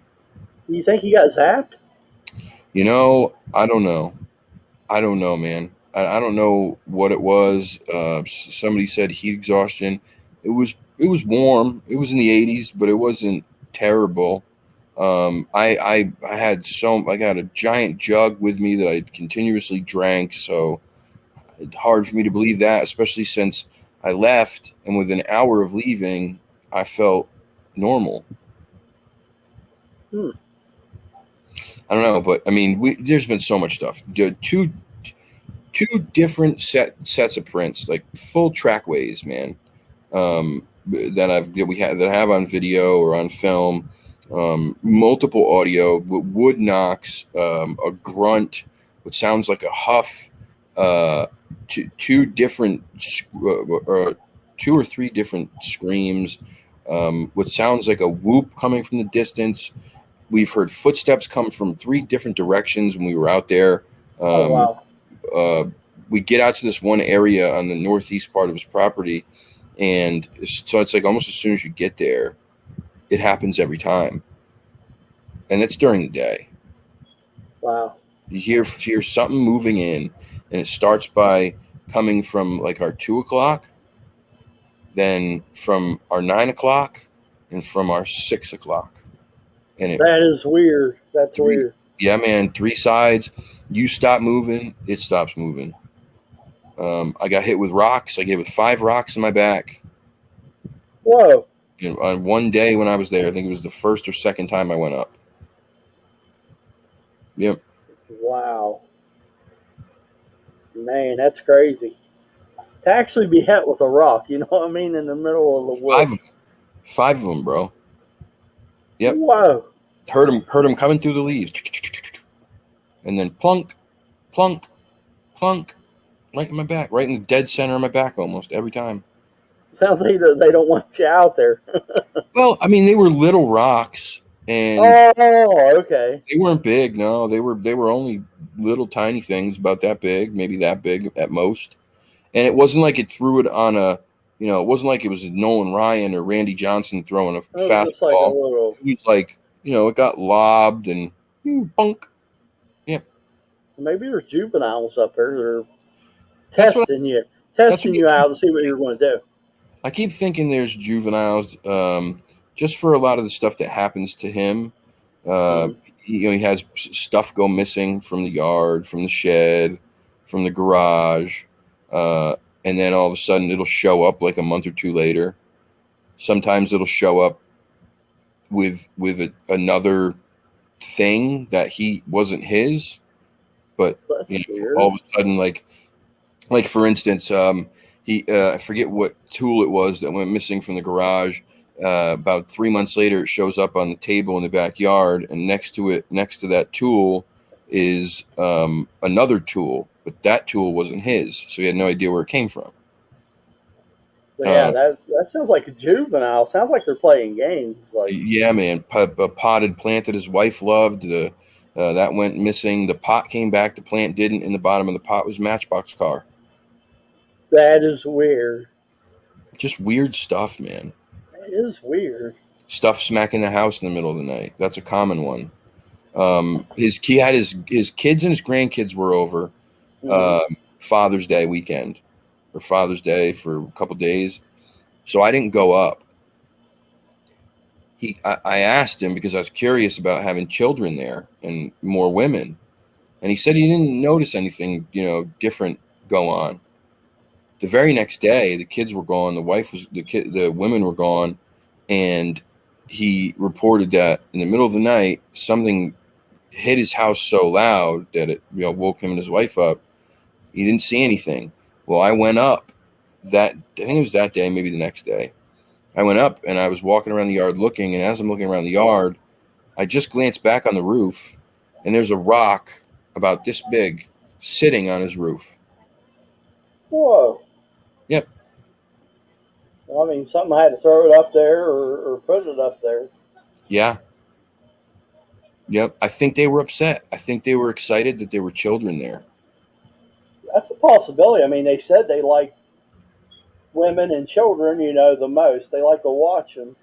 And they had two different wives and then four kids that were playing in that yard for 2 or 3 days. They was probably enjoy watching them. Yeah, you know what I mean. I mean, kids like to play outside. I'm sure little Bigfoots like to do the same thing. You know what I mean? I mean, Yeah. I it mean, makes sense. I mean, yeah. Again, I don't claim to know. All I can go off of is the things that I hear, see, and then, the powers of deduction. Uh, yeah. this old man didn't throw that rock on his roof. I can tell you that right now. All He right. is, he's elderly. While he's a tough guy, He's still. I can't imagine he's tossing that rock all the way up on that roof where we found it. I mean, is it to the point where it's scaring him and his wife or anything? Or It doesn't scare them. It doesn't scare them. It was alarming to yeah, them when somebody started smacking the house once in a while in the middle. That scared them a little bit. Once I explained to them what I thought it could be, and said to them, "Listen, if these things wanted you hurt or gone, you'd be gone." right, right, I don't think that's the case. I think whatever it is, I think it's their way of being playful and curious. right. And we started going out in the woods together when I was up there, and he started seeing things happening and hearing things happening, and I'd play him the recordings. I think it made them understand a little bit more that, like, okay, something's here, something's existing and living out there that we don't know about or understand, but they don't seem to bother us to the point where we feel threatened. Right. So I think they just voiced their displeasure when the kids left. I think for them it's like, they feel safer with kids and women around. Yeah. Yeah, because I mean, they see us, they're like, gun. I mean, I'm sure Yeah, I'm sure. we're dangerous. You know what I mean? They see us as dangerous. We're bigger, we're louder usually. We are the ones out there killing things in the woods. You know, we're men, and so I'm sure that's what they have learned over the years. Right. Yeah. Right. Yeah, that's good though. You found a place that you're getting some pretty good action out of now. Yeah, it's been quite a ride. It's gotten, the first couple weeks were very active. It slowed down a bit over the last few. I think a lot of that probably has to do with the heat too, man. I just Oh don't. yeah, I don't imagine they like it any more than we do. yeah. I would think. I mean, if we're hot and they have all that, hair and stuff, they gotta be harder than we are. Yeah, God, I can't imagine, dude. I can't imagine. Well, don't they say that like usually you're like the fall time's like the best time, because they're more active. Yep. Yeah, that's what they say. Like end of summer and fall, and then maybe the beginning of spring. Yeah, Those are the best times. The fall to me seems like it would be the perfect time, right? The air is crisp, it's cool, it's not cold, it's not hot. You get a day where it's 50, maybe a day where it's 65, which is so completely tolerable. You can yeah, move you can move around outside. They can hunt, they can migrate, they can find food, whatever, and they're not going to get overheated. They're not going to get run down. Um, yeah, right. makes sense. Do you think they shave? If they do, I hope they have the Dollar Shave Club because they'd be going through razors quite a bit. Oh, here we go, fresh. No hope they pluck. uh, that wouldn't Gillette. that wouldn't feel good. No, No, no. Gillette, the best a Squatch could get. Yeah, like Shay just said, he said he's. Let me see here. I'm sure that's why they hunt at night because of Yeah, the coolness of the air. yeah, that. Yeah, I'm sure that's part of it. Probably the other part of it is that they are blessed with senses that are just so damn good, where they can remain completely hidden and see so good that nothing's even going to see them coming. I mean, where you're at, I know you don't. You got to hit where it's at, but is there enough resources there to keep? Oh God, yeah, I mean, like deer, dude. just different little animals, a crick We or we have such an overpopulation of deer in Connecticut and Massachusetts that they beg people to go on these hunts every year to kill them off. oh wow, there must be a bunch of them up there. I see deer every day when I'm like if I'm out in the morning driving to get a coffee, I'll see them every day. We have turkeys galore. We have squirrels. We have raccoons. We have skunks. We have possums. We have bobcats. We have weasels. We have fisher cats. We have bear. I mean, we have so much. And then on top of that, blueberries, strawberries, raspberries, blackberries, all these things, tomatoes, wild grapes, all this stuff grows here. Yeah, so I mean, that's like, Mushrooms. We have everything they need. yeah, Everything. you guys pretty much got everything we got. Then I mean, animal wise, you know what I mean. Yeah, foxes and yeah, we got just about all of it. I mean, the only we they tell us we don't have mountain lions. I'm telling you right now, they're full of shit. Yeah, They've been photographed, they've been videoed. I've seen prints in Patchogue State Forest, feline prints that are make a bobcat print look like a baby. I I mean, hear you. I hear dude, you because I've experienced the same thing here. And you're telling me, a cat track that big around? Yeah, Nah, nah. not a Bobcat, bobcat. Bobcat's probably maybe that's a big one. Yeah. But something like that. And Nah. here's the deal, people, too. If you ever want to know, um, the if you want to know the difference, a canine print and a feline print, canines can't retract their claws. So Right. you're going to see the claw prints from a coyote, right? You will not, most of the time, see claw prints in a feline track because their claws retract into their paw, and they only use them when they need to. So Right. if you see the four pads or whatever, and there's no claws, probably a feline. Exactly. And then you got people that a bear track claw. You will see the claw marks most of the time in a bear track because What's that? you got bear tracks, black bear tracks. Yeah, You'll see the claws in them. You know what I mean? yeah, So oh yeah, yeah, yeah. You will. You'll see the claws in a bear track. Yep, and they don't look anything like a feline print. nah, nah.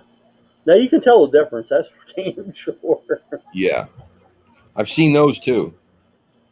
I've seen Mm-hmm. those. I've seen a bear, black bear in the woods, out there while I was hiking and doing the Bigfoot thing.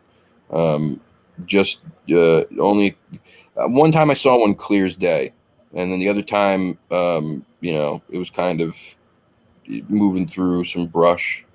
Um, but yeah, didn't pay me no mind, man. Looked at me and just continued on its way. Yeah, they say that. I guess the only you have to get in between the mama and the little ones before they really get. Right. I mean, anything can happen, but they're not like a grizzly bear that's just going to attack for no reason. Yeah, black bears aren't naturally aggressive towards humans. They're more scared of us than we are of them. They are, and they're not. And in this area, they're not really big. I mean, well, as far as bears go, 200, 250 pounds. Yeah. 300 is a big one. But I'm Mm-hmm. telling you, I saw a video the other day of one in Simsbury, which is about an hour away from me in Connecticut. And this thing was easily pushing 400 to 450 pounds. He was Oh, he's a the big one. biggest black bear I've ever seen in this area. He was huge, Wow. huge. Probably a big boar. I mean, a Oh, big skull, big head. yeah, yeah. He was a big boy. Yeah, it was Yeah, probably a big boar. yep. Wow. Like I said, I've lived in West Virginia all my life. I've seen one black bear in the wild. Yeah, That's I it. mean, like I said, I've seen one pretty close and clear, and another one was kind of moving through the brush. Although I didn't see it clear, I could smell it. Bear Mm-hmm. have a smell to them too. They stink. Um, I don't know. Maybe it was Sasquatch. I don't know. Who the hell knows? But to me, it looked like it was moving like a bear, so I called it a bear. Right. Right. But I was just seeing real quick. EREV said, "Sounds like you need to get an airsoft gun and a city permit." An airsoft gun, that's not going to do a whole lot. Not Maybe he definitely was not, talking one of them air rifles, the new definitely not ones. to a cougar. It ain't going to do a damn thing, man. No, did you see the video? The guy that shot it at the one was coming at him, And he shot at uh, it. and he shot at it, and it was still wanting to come Yep, after him. yep. I'm like, holy crap! They're my biggest fear in the woods. Yeah, They yeah. scare me. The track I seen, I was following it like an idiot. I thought, I want to see where this goes, and No, I could see a cave up above and I headed up the ridge, and I was just like, turned around and went back downhill. I said, no way. you're braver than me. Uh, well, I had a 30-06, but still, if it wanted me, they said they attack you from behind. Behind. They tell Yeah. you, one of the things they tell you is like if you go out in the woods alone, wear your hat backwards Hmm. so it looks like you're facing that way. Wear a mask on the back of your head so it looks like that's your face. Yeah. If they come up from behind and they see that you have a mask on and your hat backwards, maybe they'll think it's your face and they won't attack. It's one of the things they say. I don't know how true that is, but Let's see. You got to call me here. K Talk. You probably had. You probably have had heat exhaustion before, right? So yeah, you know what that feels like. yeah, it was nothing like this. This was Yeah. way different. This was like, man, it was so the bones aching, like it was really weird. The headache came on almost instantaneously, and it was like it didn't slowly come on where it started out kind of dull and then got worse. It was like in an instant I had this massive headache, and then the the lethargy. Like I felt so weak, so incredibly weak, man. It was crazy. You don't have diabetes or nothing, do you? No, No. not that I know Oh, of. that's good. That's good. I got it, and sometimes I'll get like that. You know what I mean? I get this like. I mean, I I'm, am a fat ass, but I don't. oh, I am too. That's why I got diabetes. You know what I mean? I, They got me on that Ozempic now, and I like to know how much I have lost. I feel like I'm losing weight. So I hear that stuff helps people big time. yeah, but my sugar's still. I mean, I try to stay away from everything I'm not supposed to, but pizza. Can't go without the pizza, man. Got to have my Nope. pizza. I couldn't. I don't know that I could live without pizza. Well, her brother, my my old lady's brother, owns a pizza shop, and Oh, it's New York style pizza. You know the kind oh, you got to fold. It's not real thick crust. You know what I mean? You got to fold it to eat it. okay, And okay, yeah, oh my God, he puts that uh, Italian sausage like, how some places put big chunks. yeah, He grinds his down or like takes it down real thin, yeah. and That's the covers the best way to do it. whole pizza. And the little pepperonis, Yeah, not them great big ones, just the little ones. Oh man, it's good to eat. I'm a pizza guy. I live in what like the Food Channel and the Travel Channel and like a bunch of magazines called the pizza capital of the United States is in Oh, Connecticut, in New Haven, um, Connecticut on Worcester Street. There are a few places that have been there for a very long time. uh huh. I've talked about them many times before. Pepe's Pizza. It's Pepe's Beats, Sally's Beats, and Modern. And then Zoo Parties is there also. But Sally's, Pepe's, and Modern are the three that compete every year on these lists, these Oh, national lists. okay. Yeah, I know what you're talking about. Yeah. And they are continuously always in the top 5 or 6. Pepe's has been number one many times. I've had all three. I say Pepe's is the greatest pizza on the planet, period, bar none. I Hmm. think Modern is good, is a second. There's a place that opened up only 10 minutes away from me recently that makes coal-fired abites. It's different than it's not pizza, it's abites. It's I've never pizza. heard of. It's I've never pizza, heard of that. but it's cooked a different way, Uh and they huh. call it abites. It's got a charred crust, and it's really something special. But this place out here is super good. Vincitori is the name of it, and that's dangerous to have that place that close by to me, man. Right. I Oh, love food, man. That's why I got this fat what's that? belly. That's why I got this fat belly. I love food. Me too. Me too. I'm a foodie, man. Pizza and ice cream are my two biggest vices. Well, I've learned to stay away from that, since I got diabetic. I'm diabetic now, but it's just the pizza, man. Yeah, I if can't somebody quit. told me I had to stop eating pizza or otherwise I would die, I'd probably say, well, all right, well, I'll die with a pizza slice in my hand then. Oh, his pizzas are like 20 inches, Yeah, like the big New York style pizza is what I call it. yeah, I'm not into the thick crust. Give me that thin crust where there's yeah, more cheese than there is crust. yep. And in his sauce, I don't know how it is up there. It's more of like just crushed tomatoes. You know what I mean? It's not like a down here we got like sauces thick, like it's sauce like Yeah, Pizza yeah, Hut. like a pasta sauce. Yeah, but Yeah, he makes his with just like them crushed uh, that's tomatoes. You know what I mean? That's more like what the pizzas are up here too, Oh man, like the it's New so Haven good. pizzas. Yeah, then the sauces, people the crust is just as important as the cheese is, as the sauce. It all has to be right. It Oh can't yeah, get you can't have a good crust and then use shitty cheese or no, thick ass sauce. No, it's got to be the right stuff. These guys use um, this garlic olive oil too that they uh-huh. drizzle on the pizza before it cooks. Out of this world. Oh yeah. Yeah. Yeah, I know he mixes mozzarella and provolone together. That's a good combo. Oh my God, is it That's a good? good combo. Yep. Yeah, we do have some good pizza places. Our thing's pepperoni rolls. Pepperoni rolls is the big thing. You guys have them up there? Pepperoni rolls. Yeah. Yeah. You know what I'm talking about. Pepperoni buns, you know what I mean? Yeah. Yep. Certain places, not everywhere, but certain places do. Yeah. Some places don't have it. West Virginia is like the where they originated, I guess, here in the States. Yeah. I What think. it is, the coal miners here, a lot of Italian coal miners. Yep. So for lunch, their wives figured out that you could roll up pepperoni. They probably did it in the old country. Mm-hmm. And there you go, a Yep. pepperoni roll. Yep. Absolutely. The food. I mean, things like that. Pizza, tacos. A lot of these foods came out of necessity. They didn't. They were poor. They didn't have a lot of ingredients, and they just needed to figure out a way to feed people for a cheap cost. Yeah, So that's how a lot of this stuff was, made.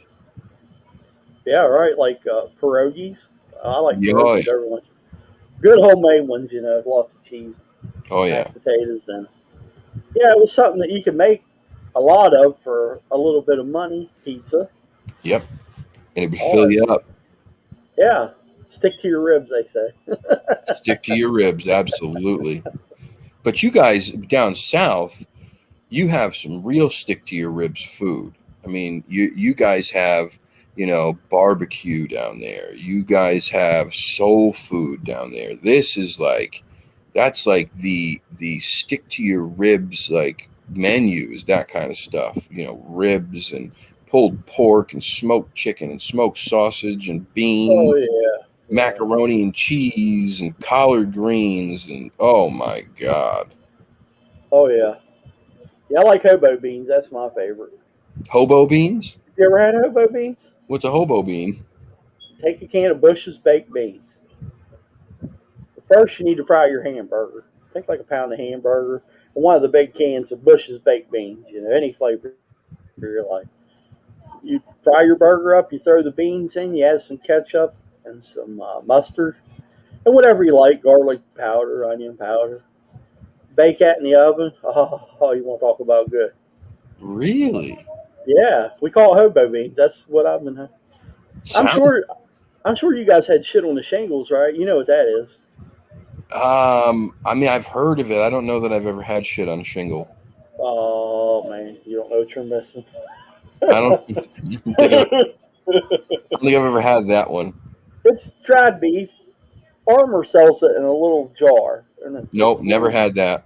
Yeah, and you mix it, make a gravy out of it, and throw it on toast.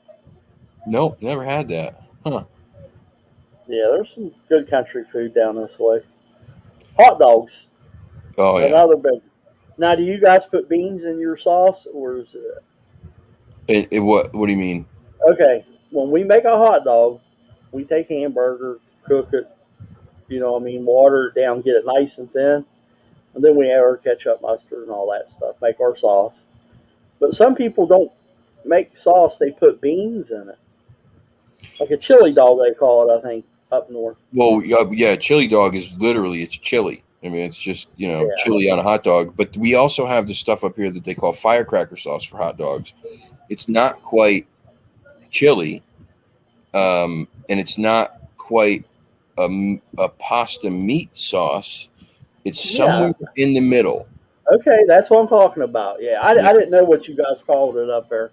yeah, firecracker sauce. That's what they We, call we it. just we just call it sauce, hot Yeah, dog sauce. it's yeah. I think they had to differentiate between that and the chili, so they just gave it, the firecracker sauce name. But we have like some pretty famous hot dog places up here. Like in Providence, there's Onlyville.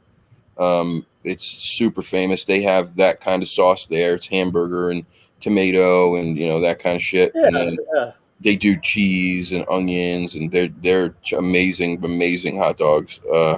And then if you go to New York, obviously you have like Nathan's and Gray's Papaya, and I That's love one of it. the only. If we buy hot dogs like at Walmart or something, Yeah, gotta be Nathan's, hands yeah, down. Nathan's. Nathan's dogs are, to me. I love the flavor of them, Yeah, I agree. They're my favorite. but I try to stay away from them because they ain't good for you. No, who the hell knows what's even in that? Right, right. But yeah, I appreciate it. I don't know how in the hell we got off the subject. It happens. We're big guys, man. I'm hungry now. I got to go get something to eat. All right. Me too. Me too. That's for damn sure. Oh gosh. But man, it was good having you on again. I ain't got to Yeah, speak to you for a while. I know you've been busy with your thing, and I try to catch up with everybody's stuff, but man, it is so hard. it's impossible, Chris. You can't. You just can't. I mean, trying to get ready. Well, I'm going to do. Do you know Dennis Carroll? Dennis Carroll Yeah, have you ever heard of Dennis Carroll? sounds very familiar. He's a lot of demonology. He really knows a lot about everything. Hmm. I've had him on. He's the first one on the first guest I had. We are going to do a show on the 20th. I think it's the 20th, and I've been reading a book on it. Is the Third Reich and the occult. Oh yeah. I was going to say Nazis, but I'm like, I don't really want to use that word, so I went with Third Reich. Well, yeah. It's that But they have such a history. oh my god, when I really didn't know how much history was involved until I started reading on it, and I'm like, holy crap! I mean, you can go down some serious rabbit holes. Big time. I talked about them and some of the stuff that they were doing on my show. I don't know, a week or two ago. Hitler tried to get to use occult stuff to try to win the war. I mean, he Yeah, was trying to build alien spaceships and like all kinds of crazy stuff. yeah, like he was looking for the Holy Grail, the Spirit of Destiny. Oh yeah, he thought he was Indiana Some say, Jones. yeah, some people say that the U.S. government actually got all this stuff. You know, what I mean, they got to it before he did. But he did a lot of studies. Like he would send these teams out to he was really big into the Tibetan monks Right. because I guess there's an underground, well, the hollow earth theory. I would take it. Shambhala or whatever they called it. But I've been reading about this. I'm like, whoa. Oh yeah, man. Some crazy stuff went on, man. Crazy stuff. Yeah. Then we let them all. We took all the scientists and brought them here.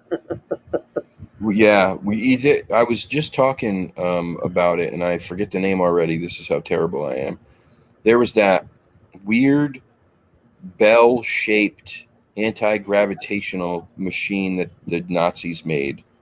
I forget the name of it. We just talked about it, but yeah, it's you should look into that. That was pretty crazy. Yeah, so I've been reading that book and trying to catch up on everything. It's just hard to keep up with everybody. It's impossible. You can't, man. You just can't. There's just too many people out there. You have regular life you have to worry about. You just can't, and you can't feel bad.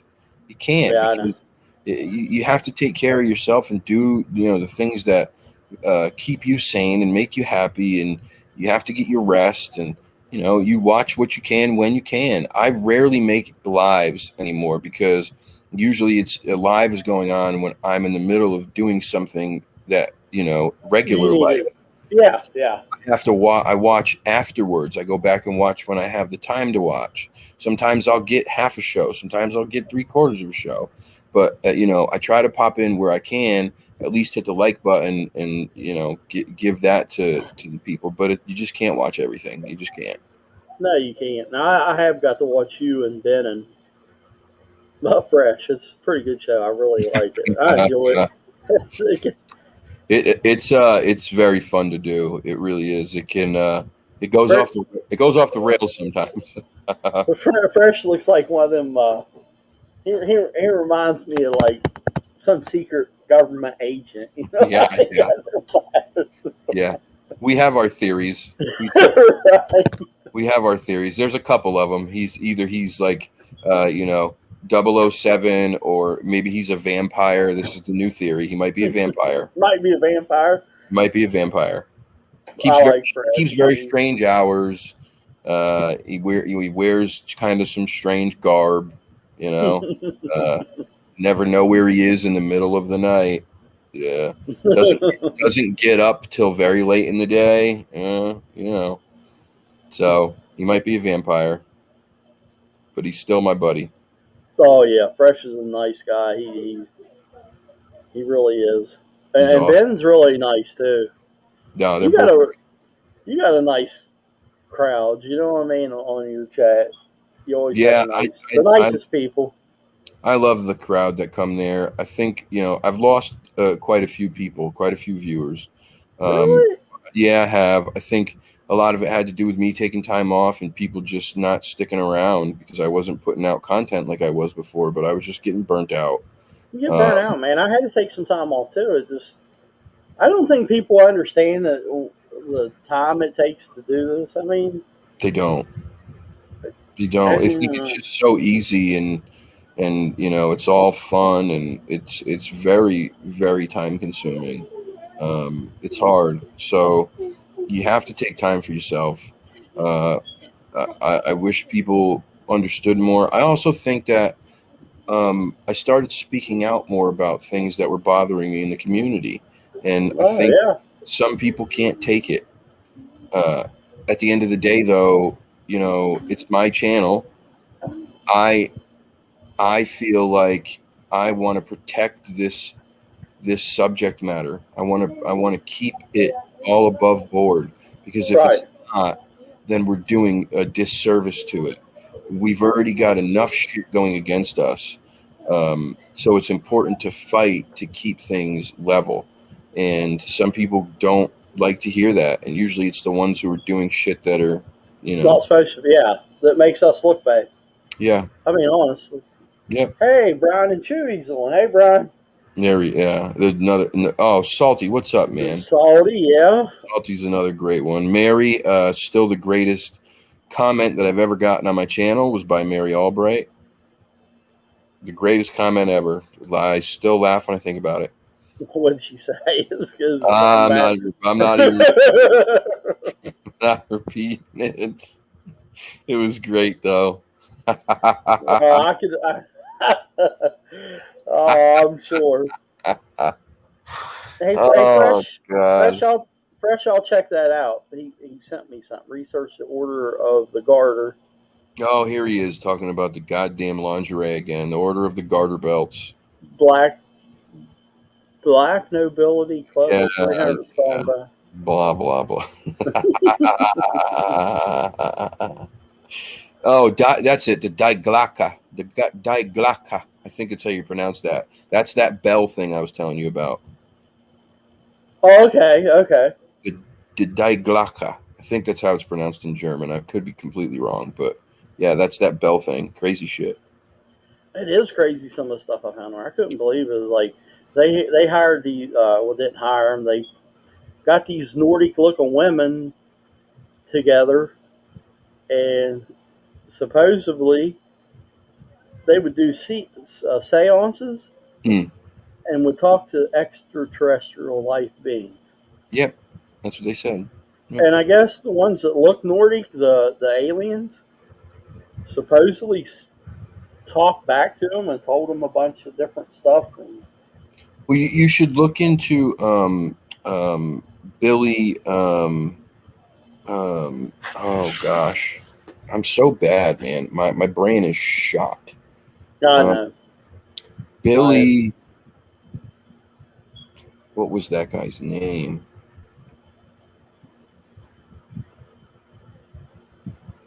Billy Meyer.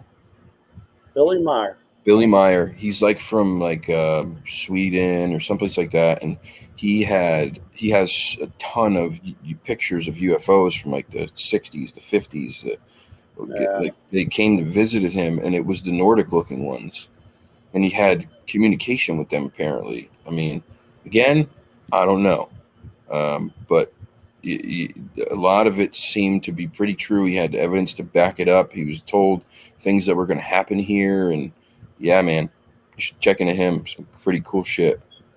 All right. How's Maverick doing? I haven't got to watch any of the morning shows. He's still being playful. Yeah, there's a lot going on right now. Yeah, A lot going on. I hear you. Yeah, he's he's a great dog. That's good. Yeah. Yeah, I got cats, so I can't have dogs Oh, them too. Yeah. Yeah. because the cats don't like dogs. Yeah, no, they didn't take to him too well. He was just too overbearing and yeah, I hear you. yeah. But yeah, Well, I I haven't seen him in a little while. oh, okay. Yeah. But anyway. Okie dokie. Well, Anyway. it's been nice having you on, man. Oh, it's been great being here, man. This was fun. I really enjoyed this. Thank you. Yeah, anytime, man. I really enjoyed this. Yeah, I did too. I ain't got to talk to you for a while, you know. I know. Life happens. That's right, brother. It does. But don't just understand. I know that it happens, and I'll never hold it against anybody. If you're my friend and we don't talk for 6 months, when we talk, I'm never gonna hold it against you. Right, I get it. I get it. right. Yeah, you got other things to do than this. I hear you. Me Yeah, too. man. Well, I really. I'm about to hop off here and take a heartburn pill because I got heartburn like crazy. Oh man, I hate when that happens. Yeah. Well, everybody, make sure you go over and check out Encrypted Connections with Kyle Connolly. Anything you need to tell how to get a hold of you or anything for encounters or? So yeah, I mean, if anybody has any encounters, anything going on, well, it doesn't matter if it's paranormal, UFO, Bigfoot, whatever. If you got something weird you've seen happen to you, heard somebody else talk about, and you want to share it, you want someone to talk to, you can contact me. My email is all lowercase Kyle KYLE 4180 CONNOLLY @gmail.com. You can find it on my page. I post it on every live that I do, on the show. It's usually scrolling at the bottom, just like he's got that scrolling at the bottom there. I'm pretty sure I'm doing a show tomorrow night with those guys. I'm not. I don't know for certain, but I'm pretty sure. And then next Wednesday, I have Mike Ann. Is going to be on the show. He was just on Night Callers radio with Miss Lauren Smith recently. He's part of the Central Florida Bigfoot guys. They're doing some crazy stuff, just amazing stuff. I think the name of the podcast that he's got is "Where's My Sage." Where's my sage? Okay, I believe that's the name of it. Really, really smart guy. They're really pushing the boundaries of this subject of Sasquatch. They really are. cool. I think you'll all really enjoy that. And then we have some other guests coming up for certain in the next couple weeks that I've got that we're ironing out. And one really big potential tactical Bigfoot. That's what I meant. I'm sorry. I apologize. That's what I mean. I'm all over the place. That one really big guest that said they agreed to come on in August. Awesome. A really big one. This is huge for me. I hope it works out. I hope everything stays where it's at right now, because where it's at right now, we're good to go. And that'll be pretty interesting. Awesome, man. But I'll keep you posted. I'm supposed to be going possibly to Vermont with our good friend Mike Lucci from the CARC and This Week in Bigfoot at the end of this month to go investigate a bunch of sightings in the Bennington Triangle area. There was missing persons from like back in the 1940s and 50s. A whole bunch of people went missing up there under some very circumstances. People said that they attributed it to a bear smothering them. Well, I don't know if you know about bear attacks, but bear attacks don't happen that way. Bears attack your skull and your neck. That's what they Yep. go for. They a bear hug is not. I mean, it's not a real thing. I think they did those things in the circus, maybe, but that's not Yeah. how a bear Yeah. kills you. They don't hug you to death. They So squish your brain. I mean, they they crush your go. skull, man. Yeah, Yeah. they crush your Yeah. skull. They rip your throat out. You're yeah. So a lot of weird stuff going on up there. But this guy, matter of fact, Brian and Chewy, Brian was the one who put Mike in touch with this gentleman, who is a guy who shuttles hikers to and from their destination, and hears from these people when they have these encounters or sightings, and had I guess at least a couple or a few people call him and tell him to get them the f out of there now. They saw something that scared them so bad that they needed him to come get him and get them off the trail and get them back to their car. Oh wow. Yeah, Whoa. some interesting stuff going on there. Yeah. No doubt. That's crazy. Yeah, That bear ain't gonna smother you to death. I mean, yeah. The bear's gonna come hug you mm, to death. Come on, nah. be real. No. Let's be real. Right. But anyway, that's it. That's all I got. Okie dokie, man. I appreciate you coming on. Well, I appreciate you asking me, man. I really had a lot of fun. Thank you. Yeah, I thank everybody in the chat for being here tonight. Yes, thank you guys so I, th- much. I think it was most of your people. Yeah, hey, man, listen, my people are your people. They're good folks. I love them. I appreciate them. They're wonderful folks. They're supportive and loyal. And all these people that were in this chat tonight are just top notch. So, Right, right. Yeah, that's one thing about our chat. I never have to worry about anybody getting like no, out of or out of line. never. I've never had that happen yet. Knock Had, on wood, you know what I mean. had it happened once in the very beginning when my channel picked up a lot of steam really quickly. Uh huh. It had to happen one time, and then it never happened again. Right, right. But yeah. Well, good night, everybody. I'll see you Saturday. We're gonna get Justin Decker back on because he didn't get to come on last week because of the storms down there. So uh, I'll see everyone Saturday. Everybody have a good night. All right. Good night, guys. Good night, Chris. Thank you, buddy. Hey, good night. Bye. Good night, man. Bye.